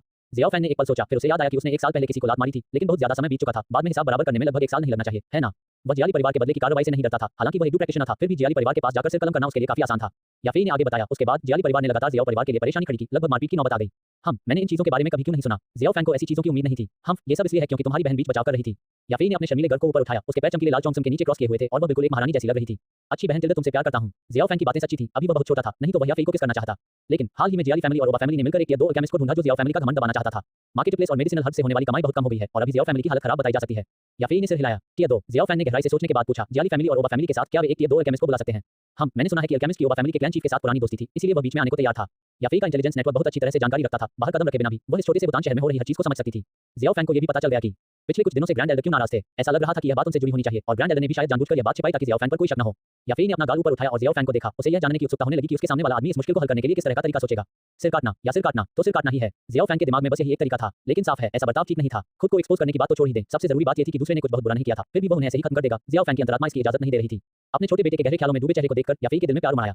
वह बस चुपचाप उसके साथ रहना चाहती थी। शायद पहले वह मित्तल फैमिली के लिए भाग दौड़ करती, लेकिन अब वह बस अपने सामने वाले छोटे बेटे के साथ रहना चाहती थी, उसके बड़े होने का इंतजार करना चाहती थी और फिर खुद ये फल तोड़ना चाहती थी। धीरे-धीरे याफी मंत्रमुग्ध हो गई। उसकी धुंधली आंखों में पानी की एक पतली परत भर गई और उसका चेहरा एक सुंदर लाली से खिल उठा। सिस्टर याफी। जियाओ फैन ने हैरान याफी को धक्का दिया। तभी याफी असलियत में वापस आए और उसने जियाओ फैन को माफी मांगते हुए कहा, क्या हुआ छोटे भाई? मैं छोटा नहीं हूँ। अरे 5 साल के बच्चे को सख्त बनने की कोशिश नहीं करनी चाहिए। जियाओ फैन ने अपनी मुट्ठियां भींच ली, लेकिन फिर उन्हें छोड़ दिया और कहा, अच्छा बहन टिल्डा, क्या बात है टिल्डा? याफी भी जियाओ फैन के साथ मस्ती करके खुश थी। जियाओ फैन का बिगड़ा हुआ बर्ताव देखना बहुत मुश्किल था, इसलिए उसे इसे रिकॉर्ड करना पड़ा।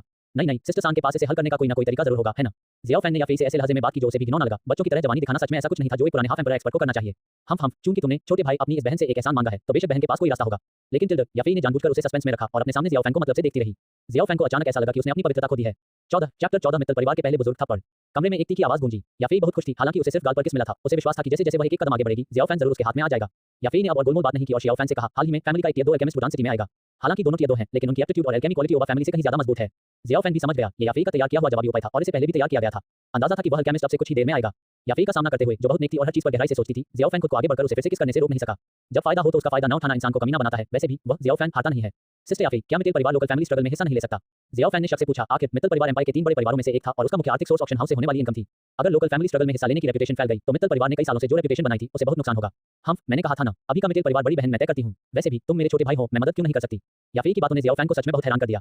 बड़ी बहन ने फैसला किया। मित्तल परिवार ने, बेशक बड़ी बहन, अब मैं मित्तल परिवार का ग्रैंड एल्डर हूँ, आप यह नहीं जानती होंगी, है ना? बेशक मुझे नहीं पता। ज़ियाओ फैंग के चेहरे पर उत्साह था, उसकी याद में जो हुआ था वह बदल गया था। क्या ये बटरफ्लाई इफेक्ट हो सकता है? ज़ियाओ फैंग ने मन ही मन सोचा। तो फिर बड़ी बहन बड़ी बुजुर्ग क्यों बनी? ज़ियाओ फैंग खुद को पूछने से रोक नहीं सका। हम ठीक है, जब आप शाही राजधानी पहुंचेंगे तो आपको पता चल जाएगा। अरे बड़ी बहन, आपको कैसे पता कि मैं शाही राजधानी जा रहा हूँ? याफेई के मुंह के कोनों पर एक ताजगी भरी मुस्कान थी, क्योंकि बड़ी बहन की आंखें दिमाग के आर-पार देख सकती हैं। ओह! ज़ियाओ फैंग ने होंठ से कोड़े। चश, अगर तुम ये कहने को तैयार नहीं हो तो भूल जाओ, और तुम अभी भी मुझ जैसे बिगड़े बच्चे को बेवकूफ बना रहे हो। याफेई ने अपना मुंह ढक लिया और हल्के से हंसी। वह भी कि ज़ियाओ फैंग को चिढ़ाकर खुश थी, वरना शायद उसे भविष्य में यह मौका नहीं मिलता। हाँ बहन याफेई, कुछ दिनों में मैं जियानान अकादमी के चयन में भाग लेने जाऊंगी। ओह, तो बिग सिस्टर का मानना है कि आप जियानान अकादमी में सफलतापूर्वक प्रवेश कर सकते हैं। बहन याफेई, आप मुझसे अलग होने में बिल्कुल भी हिचकिचा क्यों नहीं रही हैं? ज़ियाओ फैंग असल में अपने सामने वाली औरत को गुस्सा दिलाना चाहता था, लेकिन उसे उम्मीद नहीं थी कि दूसरी पार्टी में ज्यादा उतार चढ़ाव नहीं होगा। बड़ी बहन को अंदाजा लगाने दो, तुम पक्का सीधे जियानान अकादमी नहीं जाओगी, है ना? ज़ियाओ फैंग ने एक तेज सांस ली। उसने कभी उम्मीद नहीं की थी कि याफेई सच में उसके अंदर के विचारों का सही अंदाजा लगा लेगी, और अब उसे सच में कुछ हद तक यकीन हो गया था कि याफेई लोगों के दिलों को देख सकती है। सिस्टर याफेई, आप सच में मेरी अंदर की आवाज नहीं सुन पा रही हैं, है ना? गुप्त, याफेई ने शायद ही कभी कोई शरारती मुस्कान दिखाई हो। आज की याफेई को मुस्कुराना बहुत पसंद था और वह हमेशा अनजाने में मुस्कुरा देती थी। ये ज़ियाओ फैंग की याद में मौजूद याफेई से अलग थी, जो हमेशा जबरदस्ती मुस्कुराती थी। सिस्टर याफेई, अगर आप मुझे नहीं बताएंगी तो मैं बेशर्मी से यही रहूंगी। जो कुछ भी, ज़ियाओ फैंग के पास कोई चाल नहीं बची थी। जैसा कि उम्मीद थी, वह एक आधा सम्राट जो कई सालों से जिंदा था, अभी भी याफेई द्वारा दबा हुआ था। यह क्या है? बिग सिस्टर की तरफ से खून का दबाव। हालांकि याफेई ने जो कहा वह भी गलत नहीं था। भले ही अभी का ज़ियाओ फैंग जियानान अकादमी चला जाए, ये बेकार होगा। जियानान अकादमी को इनर अकादमी और आउटर अकादमी में बांटा गया था, और ज़ियाओ फैंग को आउटर अकादमी की परवाह नहीं थी। आउटर अकादमी की कल्टीवेशन टेक्निक और डू टेक्निक पर पूरी तरह निर्भर रहना उसके लिए बिल्कुल भी आकर्षक नहीं था। वह बस इन अकादमी जाकर एक खास पेटू शैतान को ढूंढना और कल्टीवेट करना चाहता था, और इस आउटर अकादमी में जाने आने से कोई फर्क नहीं पड़ता था। इसके अलावा नॉर्थ वेस्ट कॉन्टिनेंट पर अनगिनत खजाने थे। अगर ज़ियाओ फैंग तेजी से आगे बढ़ना चाहता था तो वह स्वर्ग और पृथ्वी के खजाने के आशीर्वाद के बिना ऐसा नहीं कर सकता था। टैगोर रेगिस्तान की ग्रीन लोड्स कोर फ्लेम भी उसके प्रति घातक आकर्षण रखती थी। स्वर्गीय ज्वाला 1000 साल के अग्नितत्व के जमा होने से बनी थी। अगर वह उसे सफलतापूर्वक काबू कर लेता तो शायद वह क्वालिटेटिव तरक्की कर पाता। इस समय ज़ियाओ फैंग के मन में याफेई से भी ज्यादा मनमोहक और आकर्षक व्यक्ति दिखाई दिया। मेडुसा, याफेई को अलविदा कहते हुए ज़ियाओ फैंग के दिल में बहुत सारी भावनाएं थीं। अपने कमरे में वापस आकर उसने लकड़ी के बाथटब के पानी में अपनी परछाई देखी। थप्पड़। ज़ियाओ फैंग ने खुद को जोर से थप्पड़ मारा। धत्तेरे की, जाहिर है इतने सारे लोग हैं जो मेरी परवाह करते हैं, फिर भी मैं बार-बार उनके दिलों को ठंडा होने देता हूं। मैं सच में इंसान नहीं हूं। ज़ियाओ फैंग के विचार बहुत उलझे हुए थे। जब से उसने गुलजुनर से अपनी नजर हटाई, उसे एहसास हुआ कि उसके पिछले काम सच में इंसान जैसे नहीं थे। उस स्टोरेज ड्रिंक के बारे में सोचते हुए जो याफेई ने जाने से पहले एक बार फिर दी थी, हीलिंग मेडिसिन, कीड़े भगाने वाला पानी, फ्लिंट। ये साफ तौर पर जंगल में जिंदा रहने के लिए पहले से तैयार की गई चीजें थी। जंगल में ट्रेनिंग से जुड़ी हर चीज को याफेई ने ठीक से ऑर्गेनाइज किया था, और उसमें दिखाई गई सावधानी कभी भी नकली नहीं थी। याफेई ने शायद बहुत पहले ही अंदाजा लगा लिया था कि ज़ियाओ फैंग भविष्य में चला जाएगा, और उसके लिए, याफेई के लिए, ज़ियाओ फैंग के नक्शे कदम पर फिर से चलना मुश्किल होगा। लेकिन याफेई फिर भी ज़ियाओ फैंग के लिए सब कुछ अच्छे से ऑर्गेनाइज करने को तैयार थी। जैसा कि याफेई ने कहा था, वह इंतजार करेगी, ज़ियाओ फैंग के लौटने तक इंतजार करेगी। लेकिन इससे ज़ियाओ फैंग का दिल भी बहुत बुरा महसूस करने लगा। उसकी पिछली जिंदगी की याफेई ज़ियाओ फैंग का इंतजार नहीं कर पाई थी। मरने से पहले भी वह ज़ियाओ फैंग का इंतजार नहीं कर पाई थी। उस रात ज़ियाओ फैंग को नींद न आने की समस्या हो गई और वह मानसिक दबाव कम करने के लिए सिर्फ कल्टीवेट पर ही भरोसा कर सकता था। परिवार का मुखिया, ओबा परिवार का एक गार्ड बेचैनी से ओबा परिवार के हॉल की ओर भागा। इस समय हॉल में 3 लोमड़ियां, जिनमें पूरी तरह से बुढ़ापे के लक्षण दिख रहे थे, प्याले उठा रही थीं और दावत उड़ा रही थीं। ओबा परिवार के मुखिया का चेहरा खराब था और उनकी आवाज में नाराजगी दिख रही थी। क्या बात है, इतने जल्दबाज हो रहे हो? गार्ड ने हौंकते हुए कहा। Family head Mittal family Xiao family के साथ मिल गई है और एक अल्केमिस्ट को भी बुलाया है, और हमारे मार्केट का सारा बिजनेस छीन लिया गया है। क्या मित्तल परिवार ज़ियाओ परिवार की मदद कैसे कर सकता है? गेलबी ने अपने हाथ में शराब का प्याला जोर से जमीन पर पटक दिया। उसका एक्सप्रेशन बहुत ज्यादा लाइट हुई था। ओबा परिवार के मुखिया ने गेलबी की ओर देखा और मन ही मन सोचा, ये तो तुम्हारा घर भी नहीं है, तुम मेरे परिवार का फर्श क्यों तोड़ रहे हो? गेलबी को इसकी ज्यादा परवाह नहीं थी। इस समय वो गुस्से में था। उसकी आंखों में खून भरी नसें थीं और उसने सीधे गार्ड को आदेश दिया, मुझे मित्तल परिवार और ज़ियाओ परिवार की खुफिया जानकारी सच-सच बताओ, और उस अल्केमिस्ट के बारे में भी। गार्ड ने अजीब तरह से अपने ही फैमिली हेड की तरफ देखा, और अपने फैमिली हेड का आंख का इशारा मिलने के बाद ही उसने इकट्ठा की हुई जानकारी बताई। ये सुनकर कई लोग थोड़े उदास होकर बैठ गए। शुरू में टियर 2 अल्केमिस्ट की रेपुटेशन पर भरोसा करके उन्होंने मेडिसिनल पिल और मार्केट रैंक बहुत बढ़ा दिए थे, जबकि ज़ियाओ फैमिली के पास न सिर्फ उनसे कम दाम थे, बल्कि मेडिसिनल पिल की क्वालिटी भी काफी ज्यादा थी। उनमें से 2 परिवारों द्वारा बुलाया गया अल्केमिस्ट सीधे खड़ा हुआ और गेलबी और ओबा परिवार के मुखिया से कहा, दो सज्जनों, मुझे याद आया कि मुझे अभी कुछ दिनों के लिए शाही राजधानी लौटना है। आप दोनों को मुझे विदा करने की जरूरत नहीं है। क्या महान गुरु, आप जा रहे हैं? उस अल्केमिस्ट के चेहरे पर एक्साइटमेंट थी और उसने उन दोनों लोगों की बात को नजरअंदाज करते हुए सीधे हाथ हिलाया और कहा, अगर तुम मरना चाहते हो तो मुझे नीचे मत खींचो। क्या तुम जानते हो कि मित्तल परिवार को नाराज करने के बाद भी हमारे पास कोई चांस है या नहीं? यह मित्तल परिवार है। 15 अध्याय 15 हाइबोर्डों के अल्केमिस्ट के तौर पर काम करने में काबिल होने के कारण वह इतना बेवकूफ नहीं था। इसके अलावा मित्तल फैमिली ने हाल ही में इंपीरियल कैपिटल में काफी हंगामा मचा रखा था। फैमिली के अंदर से ही काफी लोगों को निकाल दिया था, और यह सब कहा जाता है कि फैमिली के अंदर ही एक औरत ने किया था। फिर भी इस तरह के परिवार ने ज़ियाओ परिवार के साथ गठबंधन करने का फैसला किया। अगर वह और भी बेवकूफ होता तो उसे पता होता कि यहाँ कुछ गड़बड़ चल रही है। वह पक्का इस गंदे पानी में नहीं उतरना चाहता था, सीधे अपना सामान पैक करके निकल जाना चाहता था। धत्तेरी की, गेलबी ने एक और वाइन ग्लास उठाया और उसे जोर से जमीन पर पटक दिया, जिससे ग्लास के टुकड़े पूरे फर्श पर बिखर गए। कबीले के मुखिया ओबा अचानक भड़क उठे। गेलबी, तुम्हारा इससे क्या मतलब है? हम जो अल्केमिस्ट तुम्हें मिला है वह बहुत ही घटिया है। गेलबी ने कोई भी चेहरा नहीं छोड़ा। हे तुम गेलबी सच में बुरे हो गए हो। कबीले के मुखिया ओबा ने बेरहमी से गेलबी को बाहर निकाल दिया और साथ ही अपने मातहतों को आदेश दिया, आदेश दो, इन 3 दिनों के अंदर बुतान शहर से बाहर निकल जाओ। क्लैन चीफ, असरदार बुजुर्गों ने उसे एक के बाद एक सलाह देना शुरू कर दिया। बुतान शहर से दूर जाना कोई छोटी बात नहीं थी, लेकिन क्लैन चीफ ओबा का अपना मन बदलने का कोई इरादा नहीं था। उन्होंने बस गंभीरता से कहा, मित्तल फैमिली ऐसी नहीं है जिसे हम भड़का सकें। बड़े बुजुर्ग भी हैरान थे और एक करके कॉन्फ्रेंस हॉल से बाहर निकलते समय से हिला रहे थे। बुतान शहर में कई सालों की बचत और जमा पूंजी रातों रात खत्म हो गई। ये कहना नामुमकिन होगा कि वे दुखी नहीं थे। ओबा फैमिली के उलट गेलबी के फैमिली में वापस आने के बाद वह गुस्से में क्लैन चीफ के खास पद पर बैठ गया। घिनौना ज़ियाओ परिवार, ये बुरा आदमी इसे शांत नहीं होने देगा। तो क्या हुआ अगर यह मित्तल परिवार है? जब तक मैं ये खबर फैलाता रहूंगा, मित्तल परिवार की प्रतिष्ठा को निश्चित रूप से एक बड़ा झटका लगेगा। मेरे बेटे को चोट पहुंचाने की हिम्मत करो। मैं चाहता हूं कि तुम्हारा ज़ियाओ परिवार माफ करे। हम काफी मजबूत। गेलबी मन ही मन चौंक गए। उन्हें बिल्कुल भी ध्यान नहीं आया कि उनके पीछे कोई खड़ा है। कौन? इससे पहले कि गेलबी अपना सिर घुमा पाते, एक बर्फीली दुखी हुई गेलबी के गले में फंस गई। गेलबी को ठंड से तुरंत होश आ गया। उसकी आवाज कांप रही थी जब उसने कहा, ग्र हे भगवान, मुझे आश्चर्य है कि क्या जियाली परिवार ने कभी भगवान को नाराज किया है। ओह, क्या तुमने अभी नहीं कहा था कि तुम ज़ियाओ फैमिली और मित्तल फैमिली के साथ मौत तक की लड़ाई चाहते हो? मेरी हिम्मत कैसे हुई? मारने का इरादा असलियत में बदल रहा था। गेलबी समझ सकता था कि एक बार उसने कोई गलत कदम उठाया तो वह तुरंत मर जाएगा। हे ये बुरा आदमी तुम्हें बुतान शहर से निकलने के लिए 3 दिन देता है। मैं गारंटी दे सकता हूं कि बाकी जियाली परिवार को मरना नहीं पड़ेगा। हाँ, इसके बाद गेल बी ने महसूस किया कि उसके पीछे खड़े व्यक्ति ने उसके शरीर में बर्फीले दूध की हुई का इंजेक्शन लगाया है। तभी एक गहरी नीली रोशनी ने पूरे हॉल को रोशन कर दिया। गेल बी तुरंत घुटनों के बल गिर पड़े और जाते हुए व्यक्ति को मुश्किल से देखते रहे। डू वांग, उसके जियाली परिवार में ऐसी कौन सी खूबी या काबिलियत थी कि वह डू वांग एक्सपर्ट का मुकाबला कर सके? महापुरुष याफी ने अपने सामने खड़े व्यक्ति के लिए आदरपूर्वक चाय डाली। बस याफी, तुम्हें ऐसा होने की जरूरत नहीं है, क्योंकि यह बुरा आदमी तुम्हें मित्तल परिवार का एल्डर बनने में सपोर्ट करता है, इसलिए तुम्हें एक क्लैन चीफ का रुतबा दिखाना चाहिए। चाय डालने जैसे मामलों को खुद संभालने की कोई जरूरत नहीं है। धन्यवाद ग्रैंड एल्डर, आपकी तारीफ के लिए। याफी ने थोड़ा झुककर कहा। याफी के मामूली कल्टीवेशन टैलेंट पर भरोसा करते हुए मित्तल फैमिली की एल्डर बनना असल में नामुमकिन था, चाहे वह बिजनेस में कितनी भी टैलेंटेड क्यों न हो। लेकिन कुछ समय पहले ही आइस एम्परर है बोडोंग फैमिली में वापस आए और उन्होंने याफी को फैमिली की जिम्मेदारी लेने के लिए साफ तौर पर चुना। समझदार नजर वाला कोई भी जानता था कि याफी पहले ही मित्तल फैमिली की जिम्मेदारी संभाल चुकी थी। याफी को यह भी पता चला कि आज की दुनिया उसकी पिछली जिंदगी से अलग थी। हर चीज में ऐसे बदलाव आए थे जिनका अंदाजा नहीं था। लेकिन जो चीज नहीं बदली वह था उसका दिल, वह सच्चा दिल जो जियाओ फैन से बहुत प्यार करता था। हाई बोडोंग ने चाय का कप नीचे रखा और याफी से कहा, कुछ दिनों में परिवार के पास लौट आओ। हाँ, हाई बोडोंग की मूर्ति मेटल ऑक्शन हाउस में गायब हो गई। हाई बोडोंग, जिसने शुरू में पूरी शान दिखाई थी, तुरंत चिंता से उदास हो गया। आखिर वह औरत मेडुसा क्या करना चाहती है? हाई बोडोंग भी चुप था। असल में वह पहले ही मेडुसा के हाथों हार चुका था। मौत का इंतजार करते हुए उसे पता चला कि मेडुसा का उसे मारने का कोई इरादा नहीं था, बल्कि उसने उसके अंदर एक सांप की सील डाल दी थी। उसने अपने कंधे पर सांप के आकार के निशान को देखा, जिसमें अभी भी हल्का दर्द हो रहा था। मेडुसा ने एक सुंदर बैंगनी ब्रोकेड रोब पहना हुआ था। ब्रोकेड रोब के नीचे उसका नाजुक शरीर भरा हुआ और सुंदर था, एक पके आड़ू जैसा जिसमें हल्का सा आकर्षण था। उसके खुशबूदार कंधों से लेकर उसकी पतली बिलो कमर तक 3000 काले बालों की लंदियां आराम से लहरा रही थी। उस ब्रोकेड रोब के नीचे एक बैंगनी सांप की पूंछ का एक हिस्सा दिख रहा था। जैसे ही सांप की पूंछ थोड़ी हिलती, एक जंगली मनमोहक लालच पूरे शरीर को बिना किसी वजह के जला देता। इस समय उसने है बोडोंग को ठंडी नजरों से देखा, जिसका निचला हिस्सा रेत में धंसा हुआ था, और बोली, आज सम्राट है बोडोंग, ये सम्राट तुम्हें नहीं मारेगा। मित्तल परिवार में लौटने के बाद याफी नाम की एक महिला को प्रमोट करना। ये सम्राट जानता है कि तुम्हारे पास ये काबिलियत है। मेरे कंट्रोल से भागने की कोशिश मत करो। मेरे अलावा कोई भी स्नैक सील को हल नहीं कर सकता। तुम किसी को ढूंढकर कोशिश कर सकते हो। मेडुसा, तुम आखिर करना क्या चाहती हो? हाई बोडोंग अपने लंबे भाले की मदद से कांपते हुए खड़ा हो गया। ये सम्राट जो करना चाहता है उसके बारे में आप जैसा कोई हरा हुआ दुश्मन पूछताछ नहीं कर सकता। ये सम्राट आपसे बाद में संपर्क करेगा। मेडुसा ने अपनी जादुई सांप की पूंछ जो बैंगनी रंग की पपड़ी से ढकी थी हिलाई और चली गई, इस बात पर ध्यान दिए बिना कि है बोडोंग जिंदा है या मर गया। जाती हुई मेडुसा को देखकर हाई बोडोंग का दिल बहुत ज्यादा दुखी था। उसने शुरू में सोचा था कि वह भी मेडुसा के साथ कुछ चालें चल सकता है, लेकिन उसने कभी नहीं सोचा था कि सिर्फ एक बार से वह हार जाएगा। मुझे डर है कि शाही महल में रहने वाला वह बुरा आदमी भी इतना डरावना नहीं है। इंपीरियल कैपिटल, ऐसा लगता है कि मौसम बदलने वाला है। अपनी बची हुई दुखी का इस्तेमाल करके हाई बोडोंग इंपीरियल कैपिटल वापस उड़ गया।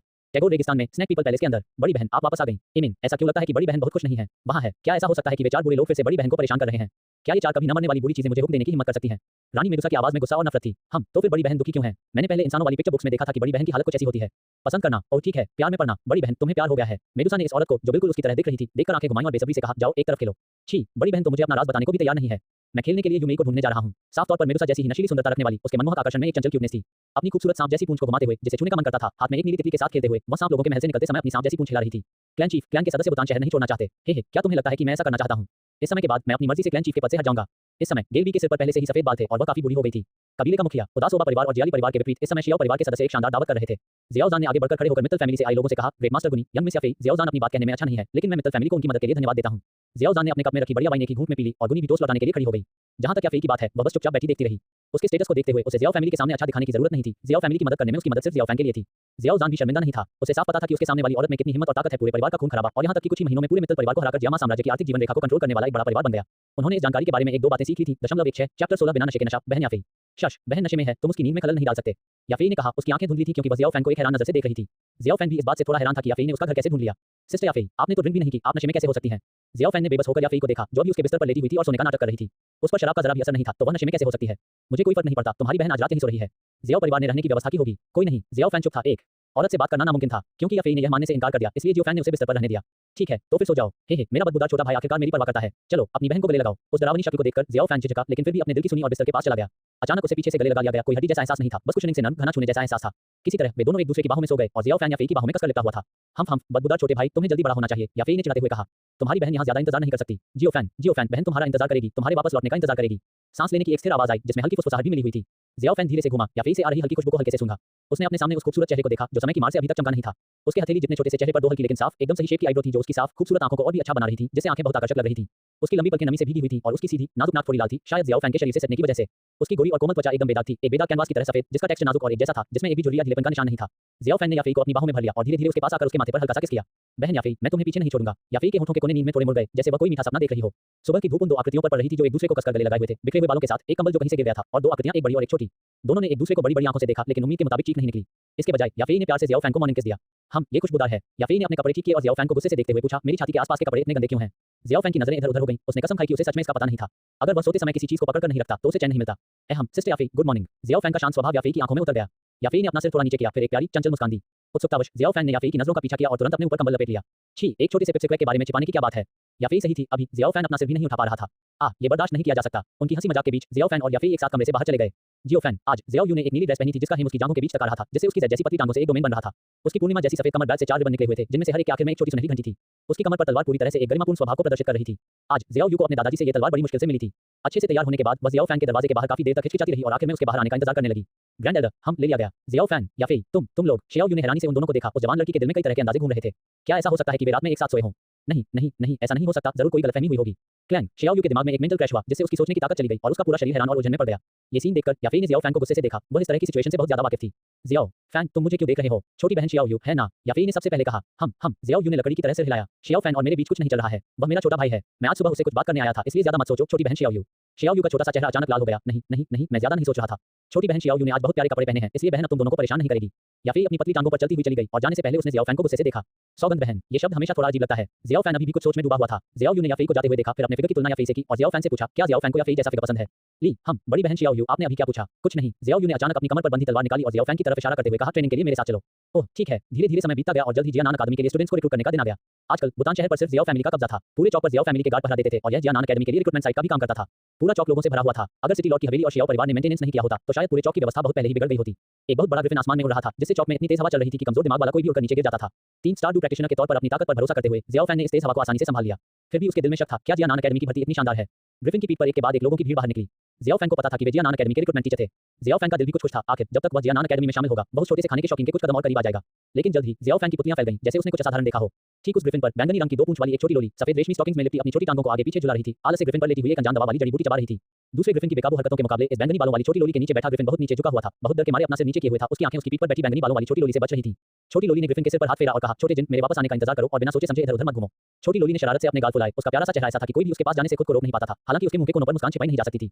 चैप्टर 17 लिटिल यान, एक भूखा।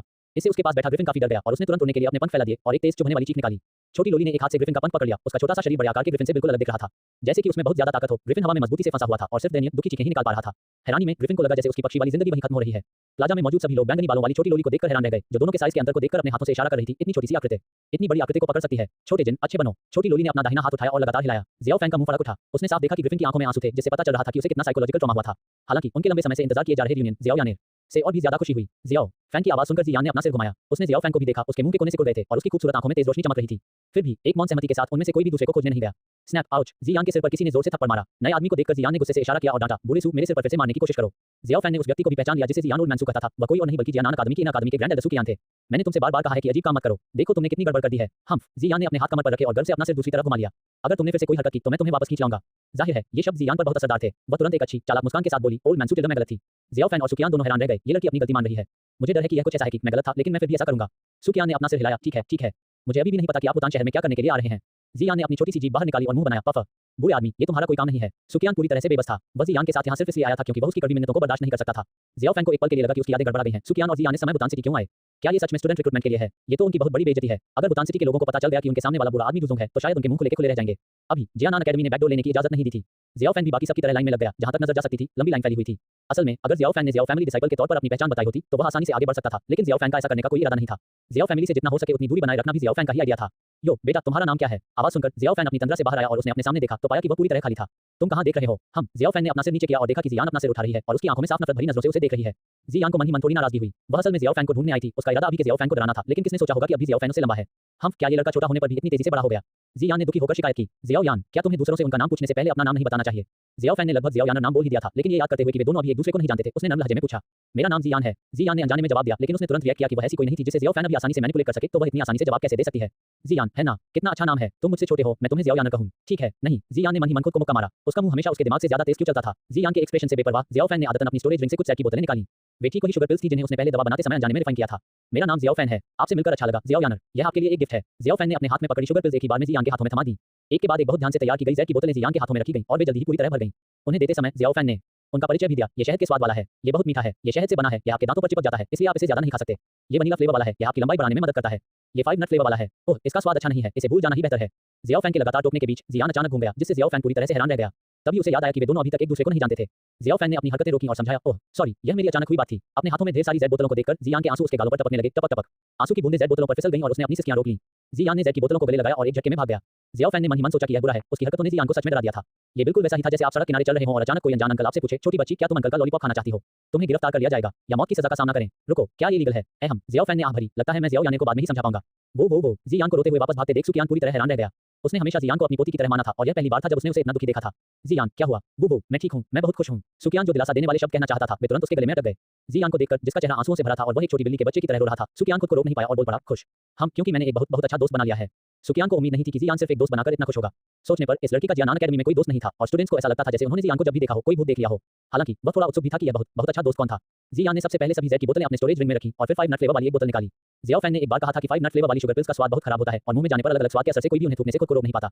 फिर भी अब जियान को लगा कि इसका स्वाद बहुत अच्छा है। समय की लंबी नदी से गुजरने के बाद खुशी, गुस्सा, दुख और खुशी ये सब 5 मेवों का स्वाद थे जिसमें कड़वाहट के अंदर से खुशी बनी थी। काफी समय बाद जियान ने अपनी भावनाओं को संभाला और एक एनरोलमेंट इंस्ट्रक्टर ढूंढा। मैं अगले व्यक्ति का टेस्ट करूंगा। अपने सामने छोटी लोली को देखकर टेस्ट कर रहे अनजान व्यक्ति ने सलाह दी, छोटे बदमाश यहां मत दखल दो, कहीं और जाकर खेलो। ये नजारा देखकर एनरोलमेंट इंस्ट्रक्टर कुछ कहने ही वाले थे कि उन्हें जोरदार आवाज सुनाई दी। टकराना ताकत की जांच के लिए इस्तेमाल किया गया स्टील धमाके के साथ टूट गया। क्या अब आप आश्वस्त हैं? जियान ने उस आदमी को देखा जिसने अभी उससे बुरी तरह बात की थी। उस आदमी के पैर पहले से ही इतने काम रहे थे कि उसके शरीर के निचले हिस्से से एक गंदी बदबू आ रही थी। 18 अध्याय 18 चमत्कार एल्डर सू हां नाम के एक इंस्ट्रक्टर ने ग्रैंड एल्डर सू कियान को झिझकते हुए देखा। बस जियान को इसे संभालने दो, जाओ एक नया टेस्टिंग स्टोन ले आओ। सुकियान ने अजीब तरह से अपना माथा रगड़ा और अपने बगल वाले व्यक्ति को निर्देश दिया। हाँ एल्डर, नया टेस्टिंग स्टोन जल्दी से सेट कर दिया गया। इसी समय जियाओ फैन भी टेंट में आया और ये देखकर थोड़ा हैरान हुआ कि जियान एडमिशन इंस्ट्रक्टर था। उसने सुकियान की तरफ देखा जो उसके बगल में खड़ी थी और पूछ रही थी, तुमने जियान को एडमिशन इंस्ट्रक्टर बनने दिया? क्या तुम्हें किसी को रिक्रूट न करने का डर नहीं है? सुकियान ने इस भोले भाले नौजवान की नजरों से नजरें मिलाई और अपने आप उसे दूसरे की आंखों में अपनापन महसूस हुआ। कोई नहीं जानता था कि जियान को मैनेज करना कितना मुश्किल था। वह कितनी पेटू और शरारती थी, लेकिन ये दोनों आदमी यह सब अच्छी तरह जानते थे। एक बार जब उनकी नजरें मिली तो उन्हें पता चल गया कि वे सही लोग हैं। एक नजर में ही दोनों ने कंफर्म कर दिया कि एक दूसरे से हमदर्दी है। हालांकि वह अभी तक जियाओ फैन को नहीं जान पाया था, लेकिन सुकियान के मन में उसके बारे में पहले से ही काफी अच्छी धारणा बन चुकी थी। फिर जियाओ फैन ने जियान को देखा जो सीधी बैठी थी, ब्रश को उल्टा पकड़े हुए कागज पर कुछ लिख रही थी। उसे मानना पड़ा, वह काफी सुंदर लग रही थी। उसकी आंखें थोड़ी लाल लग रही हैं। जियाओ फैन को कुछ समझ नहीं आ रहा था, इसलिए वह तुरंत देखने के लिए झुका। उसका एक्सप्रेशन सीरियस था और उसने कहा, जियाओ याने तुम्हें किसने बुली किया? जियान जियाओ फैन के सवाल से घबरा गई और उसकी दिखावटी शान तुरंत खत्म हो गई। नहीं, किसी ने मुझे परेशान नहीं किया। जियाओ याने, सुकियान ने उनकी बातचीत सुनी और इस समय उसने ये भी कंफर्म किया कि यह बच्चा वही दोस्त था जो जियान का अभी बना था। सुकियान ने जियाओ फैन के डूक्यू रैंक की जांच नहीं की, किसी के बैकग्राउंड की यूं ही जांच करना बदतमीजी थी। जियान को लगा कि उसने बहुत इज्जत खो दी है। हालांकि वह अभी जियाओ फैन से ज्यादा ताकतवर थी, फिर भी जब उसका सामना करती तो वह उसकी बात ध्यान से सुनती।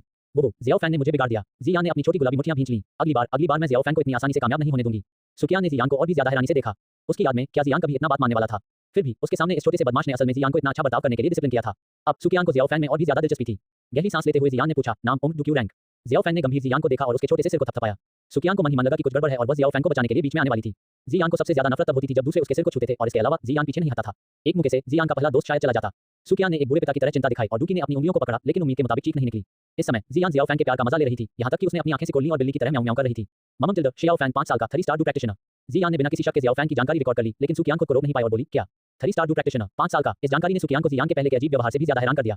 ये सुकियान ने जीनियस तो देखे थे, लेकिन उसने कभी प्रोडिजी नहीं देखा था। अगर उसके सामने खड़े 5 साल के लड़के की बात सच थी तो वह सच में एक प्रोडिजी था। सुकियान जल्दी से जियाओ फैन को टेस्टिंग स्टोन के पास ले गई। जियाओ फैन ये भी समझ गया कि इस उम्र में उसके पास जो डूक्यू है वह सच में शक पैदा करेगा। जियाओ फैन ने अपना हाथ टेस्टिंग स्टोन पर रखा और अपना डूक्यू इंजेक्ट किया। जल्द ही जियाओ फैन का डूक्यू रैंक टेस्टिंग स्टोन पर दिखाई दिया। डू प्रैक्टिशनर 3 स्टार, एक अद्भुत प्रतिभा। सुकियान ने कभी उम्मीद नहीं की थी कि नॉर्थ वेस्ट कॉन्टिनेंट के भूटान शहर जैसी जगह से ऐसा जीनियस निकलेगा। एस लेवल टैलेंट से भी आगे। सुकियान ने उसे अपना शिष्य बनाने के बारे में भी सोचा, लेकिन फिर सोचा कि वह ऐसे जीनियस को सिखाने के काबिल नहीं है, इसलिए उसने जियाओ फैन के प्लान के बारे में पूछा। शियाओ फैन, मैं जियान अकेडमी का एल्डर सुकियान हूं। भविष्य के लिए आपके क्या प्लान हैं? लेकिन पूछने के बाद सुकियान ने सोचा, इतना छोटा बच्चा भविष्य के लिए कैसे प्लान बना सकता है? फिर भी जियाओ फैन ने तुरंत अपना जवाब दिया, एल्डर सू, मैं पहले कुछ अनुभव हासिल करना चाहता हूं और 3 साल बाद इन गेट सिलेक्शन में भाग लेना चाहता हूं। ओह, लगता है आप जियान अकादमी के बारे में बहुत कुछ जानते हैं। घर पर मेरे बड़ों ने मुझे बताया। कियान ने उसकी दाढ़ी पर हाथ फेरा और पूछा, तो फिर आप कितने समय की छुट्टी मांगना चाहते हैं? किसी जीनियस को कुछ खास अधिकार देना कोई बड़ी बात नहीं है। 2 साल नहीं, 2.5 साल नहीं। सुकियान ने तुरंत मना कर दिया, क्योंकि 2.5 साल मांगना आउटर अकेडमी में बिल्कुल भी पढ़ाई न करने के बराबर होगा। एल्डर सू, मैं आपसे जूनियर, जानता हूं कि मेरी ताकत बहुत ज्यादा है और न तो कल्टीवेशन टेक्निक और न ही आउटर अकेडमी की डू टेक्निक मेरे काम की है, इसलिए मैं बाहर जाकर एक्सपीरियंस लेने का प्लान बना रहा हूं।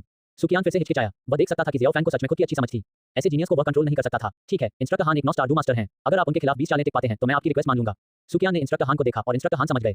ठीक है, जियाओ फैन ने जवाब दिया। हान नाम के इंस्ट्रक्टर को सुकियान ने मार्शल आर्ट्स प्लेटफॉर्म पर खींच लिया। जब उसे पता चला कि उसका दुश्मन उसके सामने वाला छोटा बदमाश है तो उसने इसे हल्के में नहीं लिया। वह जानता था कि जियान सावधानी का सबक था, दुश्मन को कम आंकना अच्छी बात नहीं है। इंस्ट्रक्टर हान ने लड़ाई वाला पोज दिया और शियाओ फैन से कहा, छोटे दोस्त सावधान रहना। आप भी इंस्ट्रक्टर हान। जियाओ फैन का पूरा व्यवहार बदल गया। सुकियान ने जियाओ फैन को ध्यान से देखा। यह एक ऐसा औरत था जो सिर्फ वही दिखा सकता है जिसने कई लड़ाइयां लड़ी हों, लेकिन वह तो सिर्फ 5 साल का है, ये कैसे हो सकता है? इससे पहले कि इंस्ट्रक्टर हान कोई कदम उठा पाते, जियाओ फैन ने पहले हमला करने का फैसला किया। सुकियान ने तब राहत की सांस ली। वह सच में अभी भी एक बच्चा था, ये जानते हुए कि वह जीत नहीं सकता, लेकिन फिर भी मौत से लड़ना बच्चों की सोच नहीं थी। अपने से ज्यादा ताकतवर दुश्मन का सामना करते समय सबसे अच्छा तरीका था कि बचाव किया जाए और दुश्मन की एनर्जी खत्म कर दी जाए। सच में अभी जो औरा दिख रहा था वह मेरा वहम था। सुकियान को दुख हुआ कि वह सच में बुरा हो रहा था, उसे हेलुसिनेशन भी हो रहे थे। जियान ने एक के बाद एक अपनी शुगर पिल्स खाई और जियाओ फैन और इंस्ट्रक्टर हान के बीच मुकाबला देखते हुए अपनी खूबसूरत आंखें बड़ी कर लीं। उसके दिल में उसे पक्का यकीन था कि जियाओ फैन जीतेगा। विस्फोटक कदम, मूनवॉक, जियाओ फैन दहाड़ा, यह असल में मूवमेंट डू टेक्निक है और 2 तरह की मूवमेंट डू टेक्निक है। उनकी रैंक शायद कम नहीं है। सुकियान ने एक नजर में जियाओ फैन की इस्तेमाल की गई डू टेक्निक को पहचान लिया। डू किंग के नीचे सिर्फ डू स्पिरिट्स ही मुश्किल से उड़ान बनाए रख सकते थे और मूनवॉक मूवमेंट डू टेक्निक किसी को थोड़ी देर के लिए हवा में लटका सकती थी। एक्सप्लोसिव सटेप के साथ वह अपने दुश्मन के पास बहुत अजीब रास्तों से जा सकता था। इंस्ट्रक्टर हान ने देखा कि जियाओ फैन लगातार चमक रहा था और घूम रहा था और जियाओ फैन की स्पीड पकड़ने की पूरी कोशिश कर रहा था। शेव करो। जियाओ फैन एक तेज चाकू की तरह सीधे इंस्ट्रक्टर हान पर टूट पड़ा। इंस्ट्रक्टर हान भी तैयार था। गहरी rank do technique water dragon bullet. Instructor हान के हाथ में पानी के तत्व जमा हो गए और आने वाले शियाओ फैन से टकराने के लिए एक तोप के गोले जैसा प्रोजेक्टाइल बन गया। जैसे ही इंस्ट्रक्टर हान ने अंदाजा लगाया कि वह जियाओ फैंग को मार सकता है, वाटर ड्रैगन बुलेट असल में सीधे जियाओ फैंग की छाती से होकर निकल गई। क्या? इंस्ट्रक्टर हान ने कहा। यह नामुमकिन था। उसने साफ देखा कि वाटर ड्रैगन बुलेट ने जियाओ फैंग को मारा था। इंस्ट्रक्टर हान, लड़ाई के दौरान ध्यान भटकना अच्छी बात नहीं है। इंस्ट्रक्टर हान को लगा कि कुछ गड़बड़ है। उसने अपनी छाती पर हाथ रखे और उसके बाद एक विप किक मारी जो उसके शरीर पर जोरदार तरीके से लगी। 19 अध्याय 19 बदमाशधम एक दबी हुई आवाज गूंजी। इंस्ट्रक्टर हान अचानक कई कदम पीछे हट गए। उनके हाथ उनकी छाती के सामने क्रॉस किए हुए थे और वे लगातार काम रहे थे। जिस जगह पर उसे अभी लात मारी गई थी, वहां एक हल्का निशान रह गया था। अगर इंस्ट्रक्टर हान के पास डूमास्टर जैसी ताकत न होती तो इस तरह की लात से गुजरने की हड्डियां आसानी से टूट जाती।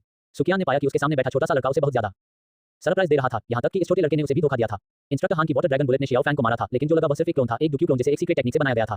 असली जियाओ फैंग शुरू से ही अपनी असली जगह पर खड़ा था। इंस्ट्रक्टर हान के मौका दिखाने का इंतजार कर रहा था। इंस्ट्रक्टर हान शायद जियाओ फैंग के बोल्ड और बिना रोक टोक वाले क्लोन से मोहित हो गए थे, जिससे जियाओ फैंग का चुपके से हमला सफल हो गया। ऐसा लगता है कि सिर्फ प्रोडिजी का इस्तेमाल करके उसे बताना काफी नहीं है। इंस्ट्रक्टर हान ने अपनी सुना बाहों को जगाने की कोशिश की। क्या आजकल बच्चे इतने डरावने हो गए हैं? इंस्ट्रक्टर हान ने भी अपना 12/10वां हिस्सा ध्यान से लगाया। डुक्यू के सर्कुलेशन के तहत वह लगातार आसपास की स्वर्ग और पृथ्वी की एनर्जी को इकट्ठा कर रहा था। इंस्ट्रक्टर हान जोर से चिल्लाया, ग्रैंड वाटरफॉल। तभी इंस्ट्रक्टर हान ने अपने सामने एक व्यक्ति को आते देखा। उसकी पुतलियां तेजी से सिकुड़ रही थी। कब से? इंस्ट्रक्टर हान को देखकर जो जमीन पर गिर गए थे और उन्हें बहुत जोर का झटका लगा था। जियाओ फैंग कुछ बोल नहीं पाया। ग्रैंड एल के आधे लेवल का जमीन पर लेटे हुए इंस्ट्रक्टर हान अभी भी बुदबुदा रहे थे। वो तुम मार्शल एथिक्स की बात नहीं करते। जब विरोधी चार्ज कर रहा हो तो कोई उसे कैसे रोक सकता है? जियाओ फैंग ने इंस्ट्रक्टर हान को उठने में मदद की और कहा, इंस्ट्रक्टर आप डू टेक्निक के इस्तेमाल पर बहुत ज्यादा भरोसा करते हैं और डू टेक्निक का आपका कनेक्शन और बैटलफील्ड की आपकी समझ दोनों ही बहुत कमजोर हैं। इंस्ट्रक्टर आपको अभी भी प्रैक्टिस करने की जरूरत है। कुछ गड़बड़ महसूस होने पर जियाओ फैंग ने जल्दी से लेक्चर देने का विचार छोड़ दिया। लेकिन इंस्ट्रक्टर हान को बस ताजा खून का एक और बाहर निकलता हुआ महसूस हुआ। आज तो उसकी इज्जत पूरी तरह से चली गई थी। जियाओ फैंग के हाथों 20 चालें बचने की तो बात ही छोड़िए, वह जियाओ फैंग के हाथों 3 चालें भी नहीं बच पाया था। सुकियान ने ताली बजाई। उसकी आवाज में सहमति थी और उसने कहा, जियाओ फैंग तुम सबसे ज्यादा प्रोडिजी जीनियस हो जिसे मैंने कभी देखा है। तो छुट्टी के बारे में? जियाओ फैंग ने बेरुखी से हंसते हुए कहा, बेशक, भले ही इन अकेडमी का सिलेक्शन पास हो गया हो, आपकी अभी की ताकत के साथ इन अकेडमी में एंटर करना ही काफी है। बुरे आदमी, मुझे भी जाना है। जियान, जिसका मुंह पूरा भरा हुआ था, ने इस समय अपना छोटा सा मुंह बनाया, चबाते हुए अपने मुंह के कोने से टुकड़े गिराते हुए बुदबुदाया। नहीं, सुकियान जियान को बाहर अकेला छोड़कर निश्चित नहीं हो पा रहा था। भले ही जियान की ताकत कमजोर नहीं थी, फिर भी वह चैन महसूस नहीं कर पा रहा था। मुझे परवाह नहीं, मैं जियाओ फैंग के साथ जाना चाहता हूं। जियान ने रोने, हंगामा करने और फांसी लगाने का इशारा किया। इससे सुकियान बहुत परेशान हो गया क्योंकि उसे जियान को इस तरह करते देखना बिल्कुल पसंद नहीं था। सांस। सुकियान ने एक जेड मेडलियन निकाला और जियान को दे दिया। इस जेड मेडलियन को संभाल कर रखना। इसके अंदर मेरा फुल स्ट्रेंथ स्ट्राइक है जो डूजों के नीचे किसी को भी एक ही मूव में गिरा सकता है। हे बुरे आदमी, तुम सच में एक अच्छे इंसान हो। जियान ने मुस्कुराते हुए जेड मेडलियन को दूर रखा। जाहिर है उसने अभी सब कुछ नकली किया था। सुकियान का मुंह फड़क उठा। जियान को जियाओ फैंग को खींचते हुए उछलते हुए जाते देखकर उसके दिल में अजीब सा दुख पैदा हो गया। ये दुख तो तभी होता है जब बेटी की शादी हो रही हो। हालांकि ये बच्चा भी सरल नहीं है। यहाँ तक कि यह बुरा आदमी भी उसके द्वारा इस्तेमाल की गई डू टेक्निक के बारे में काफी उत्सुक है। जियाओ फैंग, हम क्या बात है? जियाओ यानेर, भूखा। जियान ने अपने पेट की ओर इशारा किया जिससे गड़गड़ाहट की आवाजें आ रही थी। क्या मैंने तुम्हें अभी शुगर पिल्स का एक ढेर नहीं दिया था? सब खा लिया। जियाओ फैंग ने अपना माथा सहारा देते हुए कहा, लगता है मुझे इस लिटिल ड्रैगन गर्ल को फिर से पालना होगा। चलो मेरे घर पर चलते हैं, मैं तुम्हारे लिए कुछ ठीक कर दूंगा। हे जियाओ फैंग, तुम बहुत अच्छी हो। जियान लगभग अपना पूरा शरीर जियाओ फैंग पर दबा रही थी। फिर जादू की तरह जियान ने कई तरह की दवा वाली जड़ी बूटियां निकाली। इन दवा वाली जड़ी बूटियों को देखकर जियाओ फैंग की आंखों के कोने लगातार फड़क रहे थे। वह आसानी से बता सकता था कि इन दवा वाली जड़ी बूटियों का ग्रेड कम नहीं था। जियाओ यानेर, तुम्हें ये औषधीय जड़ी बूटियां कहां से मिली? शश, ये सब मैंने जियान अकेडमी के मेडिसिन रिपोजिटरी से चुराया है। जियान ने जियाओ फैंग का मुंह बंद कर दिया और अपनी उंगली से चुप कराने का इशारा किया। ठीक है, तुम्हें ओल्ड मैन सू को नहीं बताना चाहिए। जियान ने जल्दी से उसे याद दिलाया। हम इसे 3 साथ में बांट लेंगे। सौदा। सुकियान, क्या तुम मुझे एक दूसरों को नकली समझते हो? नहीं, क्या ये बच्चा सच में मेडिसिनल पिल्स को रिफाइन करना जानता है? जियान ने अभी जो जैक की बोतलें निकाली थी उनमें रखी शुगर पिल्स के बारे में सोचते हुए सुकियान को साफ तौर पर पता चला कि वे शुगर पिल्स पूरी तरह से मिली हुई थी और उनसे हल्की दवा वाली खुशबू आ रही थी। क्या वह सच में 5 साल का बच्चा है? सुकियान ने ठंडी हवा की तेज सांस ली। इंस्ट्रक्टर हान की ओर से घुमाकर, जिसे ऑटिज्म की हद तक पीटा गया था और जो अभी भी एक अंधेरे कोने में अकेले जिंदगी पर शक कर रहा था, उसने सोचा, इंस्ट्रक्टर हान, आपकी हार गलत नहीं है। बड़ी बहन शियाओ यू, आप यहाँ क्यों हैं? जियाओ फैंग ने जियान का हाथ पकड़ा और जियाओ यू के पास गया। जियाओ फैंग को देखकर बहुत खुश हुई। आज वह जियाओ फैंग को जियान अकेडमी ज्वाइन करने पर बधाई देने आई थी, लेकिन जियाओ फैंग के हाथ में छोटी सी लोली देखकर जियाओ यू की मुस्कान अचानक रुक गई। ओह, मैं आपको इंट्रोड्यूस कराता हूँ, ये जियान अकेडमी के सीनियर जियान है। हम जियान अकिम्बो सीनियर कहलाने से बहुत खुश थी। उसकी छोटी नाक से लगातार नाराजगी भरी आवाज निकल रही थी। वरिष्ठ। जियाओ यू जियान के सामने गई, जियान की हाइट की तुलना अपनी हाइट से की और फिर दूसरे व्यक्ति के गालों को छुआ। वह ठहाका मारकर हंस पड़ी। बुरा। जियाओ फैंग ने जल्दी से जियाओ यू और जियान के बीच रास्ता रोक दिया। जियाओ यानर, अपनी लाइफ क्यू को परेशान मत करो। बड़ी बहन जियाओ यू का यह मतलब नहीं था। जियाओ फैंग ने जियान की कसकर बंद मुट्ठियों को पकड़ा, धीरे-धीरे उन्हें नीचे किया और जियान की भावनाओं को शांत किया। जियाओ यू को शायद अभी तक पता नहीं था कि वह पहले ही नरक के दरवाजे से गुजर चुकी है। जियो यानेर, यह अपनापन भरा भाषण सुनकर शियाओ यू को अपने दिल में खालीपन महसूस हुआ। बड़ी बहन शियाओ यू, शियाओ यानेर। सीनियर जियान को दूसरों का हंसना पसंद नहीं है। फिर जियाओ फैंग जियाओ यू के कान के पास झुका और फुसफुसाया, सीनियर जियान एक डुआन जैसा मजबूत इंसान है। क्या? जियाओ यू चौंक गई। उसने अपने सामने बैठी छोटी लोली की ओर इशारा किया जो उससे लंबी भी नहीं थी और आगे पीछे तुलना करते हुए कहा, डू वान। जियाओ फैंग को लगा जैसे उसके कान बहरे हो जाएंगे, जबकि जियान पूरी तरह से भड़क गया। इस औरत ने बार-बार उसका मजाक उड़ाया था, वह इसे बर्दाश्त नहीं कर सकती थी, बिल्कुल बर्दाश्त नहीं कर सकती थी। तेज आंखों और तेज हाथों से जियाओ फैंग ने एक मेडिसिनल पिल निकाली और उसे जियान के मुंह में ठूस दिया। आप मंच, मुझे नहीं लगता कि मैं मंच। जियो फैंग, क्या कोई और है? जाहिर है, चिड़चिड़ी छोटी लोली फिर से पेटू छोटी लोली बन गई थी। जियाओ यू भी अभी और से चौंक गई थी और कांपते हुए जियाओ फैंग को जियान को करीब से खिलाते हुए देख रही थी। वो जियाओ यू आखिरकार एक छोटी लड़की थी और तुरंत रोने और विलाप करने लगी। जियाओ फैंग के सिर में बहुत तेज दर्द था। जियाओ यानेर, पहले घर में जाओ, मैं अभी अंदर आता हूं। जियाओ फैंग ने जल्दी से जियान के हाथों में कुछ मेडिसिनल पिल्स थमा दी और जियान बात मानते हुए कमरे में चली गई, लेकिन उसके कान दोनों के बीच हो रही बातचीत को सुनने के लिए ऊपर उठे हुए थे। बड़ी बहन शियाओ यू, रोना बंद करो। वो जियाओ फैंग, तुम बदमाश हो। जियाओ फैंग हैरान रह गया, मैं कब से बदमाश बन गया? बड़ी बहन शियाओ यू, क्या आप जानती हैं कि बदमाश का क्या मतलब होता है? मुझे नहीं पता। जियाओ यू ने जियाओ फैंग से सही कहा। जियाओ फैंग को अपने माथे पर काली लकीरें उभरती हुई महसूस हुई। 20 चैप्टर 20 शुगर पिल्स के साथ कसम। तो फिर शियाओ यू, तुम क्यों रो रही हो? वो मुझे नहीं मालूम। शियाओ यू की इमेज पूरी तरह खराब हो गई थी। इस समय वह नाक सिकोड़ रही थी और रो रही थी, बिल्कुल भी शांत नहीं थी। शियाओ यू तो आखिर एक छोटी लड़की ही थी और उसे भी शिकायतें झेलनी पड़ी थी। पिछले कुछ दिनों की जमा हुई भावनाएं पूरी तरह से फूट पड़ी थी। जियाओ फैंग, तुम आजकल मुझ पर ध्यान नहीं दे रहे हो। कुछ दिन पहले सिस्टर याफे थी और आज तुमने मेरी जगह मुझसे भी ज्यादा प्यारी छोटी लोली को ले लिया। वो शायद जियाओ यू को अभी मर्दों और औरतों के बीच रोमांटिक फीलिंग्स के बारे में पता नहीं था, लेकिन वह जानती थी कि जियाओ फैंग के साथ रहने से वह बहुत खुश होगी और अगर जियाओ फैंग उसे छोड़कर चला गया या कोई उसे छीन ले गया तो वह दुखी होगी। आपने तो उसे जियाओ याने भी कहा और आपने मुझे कभी ऐसा नहीं कहा। वो जियाओ फैंग भी बेवकूफ नहीं था, वह देख सकता था कि जियाओ यू को जलन हो रही थी। जियाओ यू का एक्सप्रेशन कुछ ठीक हुआ। ये देखकर कि जियाओ फैंग हिलना बंद कर दिया, वह एक बार फिर रोने लगी। मुझे फिर से कॉल करो। तुमने उसे अभी 3 बार कॉल किया। जियाओ फैंग ने मन ही मन सोचा कि उसे ये भी याद है। ऐसा लग रहा था कि वह सच में जल रही थी। यार, रोना बंद करो। शियाओ यू ने अपने चेहरे से आंसू पोंछे और बनावटी मुस्कान दी। मनम, जियाओ फैन, मैं अब और नहीं रोऊंगा। जियाओ यू ने अपने सीने से एक गुलाबी पत्र निकाला और जियाओ फैन को दे दिया। अरे, ऐसा नहीं हो सकता, यह एक लेटर है जिसे सिस्टर याफेई ने मुझे आपको देने के लिए कहा था। जब वह आपका इंतजार नहीं कर सकी तो उन्होंने मुझे ये लेटर आपको देने के लिए कहा। ओह, मुझे लगा कि यह क्या था? शियाओ यू ने पूछा। न कुछ नहीं, जियाओ फैन ने चिट्ठी को अपने सीने में दबा लिया। चिट्ठी में हल्की गर्मी भी थी। जियो फैन, हाँ, आपकी यात्रा सुरक्षित हो। जियाओ यू जानती थी कि वह जियाओ फैन से बहुत समय तक नहीं मिल पाएगी और आज शायद उनकी आखिरी मुलाकात थी। जियाओ फैन कुछ हैरान था, उसे उम्मीद नहीं थी कि जियाओ यू सच में उसकी परवाह करेगी। उसने सिर हिलाया और गंभीरता से कहा, हाँ, मैं करूंगा। शियाओ यू, तुम्हें भी अच्छी तरह से खेती करनी चाहिए। जियाओ यू तुरंत मुस्कुराया। अलविदा जियाओ फैन, अलविदा। जियाओ फैन ने हाथ हिलाया। जियाओ यू को जाते हुए देखा। हे, जियाओ फैन ने मुझे 4 बार युवा कहा, मैं आज जीत गया। बच्चों को मनाना सच में बहुत आसान है। दरवाजा खोलने पर एक बैंगनी बालों वाली छोटी लोली बाहर निकली और उसके डॉग हाउस पर कब्जा कर लिया। अपने सामने बेफिक्र जियान को देखकर जियाओ फैन का दिल बहुत ज्यादा प्यार से भर गया। जियाओ फैन सुगंधित, हे। जियाओ फैन को नहीं पता था कि यह बेबस छोटी लोली क्या सपना देख रही थी, लेकिन उसका शांत और सुकून भरा चेहरा नकली नहीं लग रहा था। जियो फैन, ये बहुत ज्यादा है, बहुत ज्यादा, यह और फिट नहीं हो सकता। जियाओ फैन को अचानक समझ नहीं आया कि क्या कहे। उसे हमेशा लगता था कि यह आदमी बातें बोल रहा है, फिर भी उसके पास कोई सबूत नहीं था। सच कहूं तो वह थोड़ा उत्सुक था कि यह छोटी लोली क्या सपना देख रही है। अगर मुझे पहले पता होता तो मैं उन कबीले की याददाश्त जांचने की सीक्रेट टेक्निक सीख लेता। जियाओ फैन ने जियान के लिए कंबल ओढ़ाया और जियान के मुंह के कोने से लाल पहुंची। लाल को देखकर जो अभी पहुंची गई थी और फिर से बाहर आ गई। शियाओ फैन ने भौहें चढ़ाई। मेरी रजाई इस स्वाद से अचार और मैरिनेट तो नहीं हो जाएगी, है ना? जियाओ फैन ने याफेई का लेटर निकाला। इतने लंबे समय तक रखे रहने के बाद भी उसमें याफेई की खास खुशबू थी। चिट्ठी का कंटेंट बहुत आसान था। बदबूदार छोटे भाई बहन इंपीरियल कैपिटल में तुम्हारा इंतजार कर रही है। इंपीरियल कैपिटल, मैं जाऊंगा। जियाओ फैन ने लेटर को ठीक से रख दिया और लेटर के अंदर मिले मित्तल परिवार के टोकन को भी रख दिया। भूल जाओ, अब और ज्यादा सोचना नहीं। बर्तन रखो और पानी उबालो। ये सही नहीं है। कढ़ाई लगाओ और कीमिया करो। जियाओ फैन को न सिर्फ जियान के लिए और शुगर पिल्स को बेहतर बनाने की जरूरत थी, बल्कि उसे ट्रेनिंग और ट्रायल्स के लिए जरूरी कुछ क्यू रिटर्निंग पिल्स और हीलिंग पिल्स भी तैयार करनी थी। ठीक है, एंटीडोट पिल भी है। अच्छी बात यह थी कि जियाओ फैन की क्यू याम डू मास्टर से कहीं ज्यादा थी और उसकी एल्केमी से एक ही कढ़ाई में कई मेडिसिनल पिल्स मिल सकती थी। मेडिसिनल पिल्स की इतनी ज्यादा डिमांड शायद ऐसी चीज थी जिसे कोई आम इंसान ठीक नहीं कर सकता था। गुड़ जियान आधी रात को भूख से जाग गई। जियाओ फैन ने भी जियान को गुस्से से देखा, जो अपने छोटे से सिर को हाथों से सहारा देकर आधी बैठी थी और भट्टी से दवा की गोलियों के निकलने का इंतजार कर रही थी। जियाओ फैन, क्या वे अब तक खत्म हो गए हैं? जियाओ फैन, और कितना समय लगेगा? जियाओ फैन, तुम ये कर भी सकते हो या नहीं? जियाओ फैन, क्या वे तैयार हैं? जियो फैन, टकराना। 9वीं क्लास की गोल्डन पिल के जाने माने एल्केमिस्ट का कढ़ाई टियर 2 मेडिसिनल पिल्स को रिफाइन करते समय फट गया। जियाओ फैन की सांस अटक गई। उसके चेहरे पर काले के निशान थे। जियाओ फैन ने गहरी सांस ली। नहीं कर सकता लाइफ क्यों? उसे मारने से मेरे दिल को चोट लगती है, मैं उसे नहीं मार सकता। ये देखकर की स्थिति खराब है। जियान अपनी एड़ी घुमाकर भाग गई। जियाओ फैन ने इस शरारती बैंगनी बालों वाली लोली को पीछे खींचा और चेतावनी दी, अलकमी करते समय तुम्हें मुझे परेशान करने की इजाजत नहीं है। वो जियान ने नाटक किया और उसकी आंखों में आंसू आ गए। जियाओ फैन का दिल तुरंत नम पड़ गया। छोटी ड्रैगन गर्ल जिसे मैंने खुद पाला है, जो दुख मैंने खुद चुना है, वो लाइफ क्यों नहीं हो सकता। ठीक है, पहले कुछ शुगर पिल्स खा लो। तुमने पहले जो दवाइयां दी थी उनमें से कुछ को अभी रिफाइन नहीं किया जा सकता, अब इन्हीं से काम चला लो। जियान ने शुगर पिल्स उठाई और बात मानते हुए एक तरफ भाग गई। उसकी दो मोटी गोरी छोटी छोटी टांगें आगे पीछे झूल रही थी। उसे कोई गिल्ट महसूस नहीं हो रहा था। बेरहम आदमी, जियाओ फैन ने मन ही मन कहा। हालांकि उन्हें इस बात की भी खुशी थी कि जियान इसी तरह आगे बढ़ सका। जियान अचानक बोला, जियाओ फैन, तुम जो शुगर पिल्स बनाते हो वे बहुत स्वादिष्ट होती हैं। क्या मुफ्त में कुछ करने की कोशिश कर रहे हो? बिल्कुल नहीं। हम। जियान ने अपने छोटे होंठ फुलाए और जियाओ फैन पर ध्यान देना बंद कर दिया। ठीक है, अगर तुम्हें ये पसंद है तो मैं इन्हें तुम्हारे लिए जिंदगी भर खाने के लिए बनाऊंगी, जियाओ फैन ने लापरवाही से कहा। वास्तव में, जियान अचानक बिस्तर से नीचे कूद गया, जिससे जियाओ फैन इतना डर गया कि उसने लगभग कढ़ाई को फिर से उड़ा दिया। बेशक ये सच है, मैं आपसे झूठ नहीं बोलूंगा। तुम झूठ बोल रहे हो, जियान ने धीरे से कहा। मन, आपने क्या कहा? कुछ नहीं, फिर मैं तुम पर जोक लगा लूंगा। शियाओ फैन, शुगर पिल्स की कसम, मेरे लिए जिंदगी भर के लिए शुगर पिल्स बनाओ। जियाओ फैन खुशी से हंसा और 4 उंगलियां उठाई। शुगर पिल्स की कसम, मैं अब तुम्हें पालने का खर्च नहीं उठा सकता। जियाओ फैन, तो मैं तुम्हें रख लूंगा। छी, तुम्हारी उन चोरी की चीजों के साथ मैं उन्हें बाहर निकालने की हिम्मत भी नहीं कर पाऊंगा। ये चोरी कैसी है? इसे परलोइनिंग कहते हैं। जियाओ फैन, जियान आपकी देखभाल में है। अरे बुरे आदमी, तुम किसे नीचा दिखा रहे हो? जियान तुरंत चिड़चिड़ी दो पूंछ वाली छोटी लोली की हालत में आ गई। उसकी पोनीटेल गुस्से के साथ हवा में उड़ गई। बेरहम आदमी, जियाओ फैन, तो ये बुरा आदमी जियान अकेडमी में तुम दोनों का इंतजार करेगा। अपना ख्याल रखना, एल्डरसू। जियाओ फैन ने दूसरे लोगों को जाते हुए देखा। जियाओ फैन ने जियान अकेडमी के ग्रिफिन झुंड को उड़ते हुए देखा और उसके बाद ही उसने जियान को साथ लेकर मैजिकल बीस्ट माउंटेन रेंज की ओर बढ़ा। उसकी पहली मंजिल किंगशान टाउन। उसने पहले ही ग्रैंड एल्डर को अपने जाने के बारे में बता दिया था। ग्रैंड एल्डर ने अनगिनत आदेश और निर्देश दिए और लगातार मनाने के बाद ही जियाओ फैन को जाने दिया। जाने से पहले जियान ने अपनी नाजुक छोटी नाक से कुड़ी। ये पता चलने पर कि जियान के साथ कुछ गड़बड़ है, जियाओ फैन ने पूछा, क्या हुआ जियान? जियान ने अपना सिर हिलाया और बेपरवाही से जवाब दिया, कुछ नहीं, मुझे एक घिनौनी ची की गंध आ रही थी।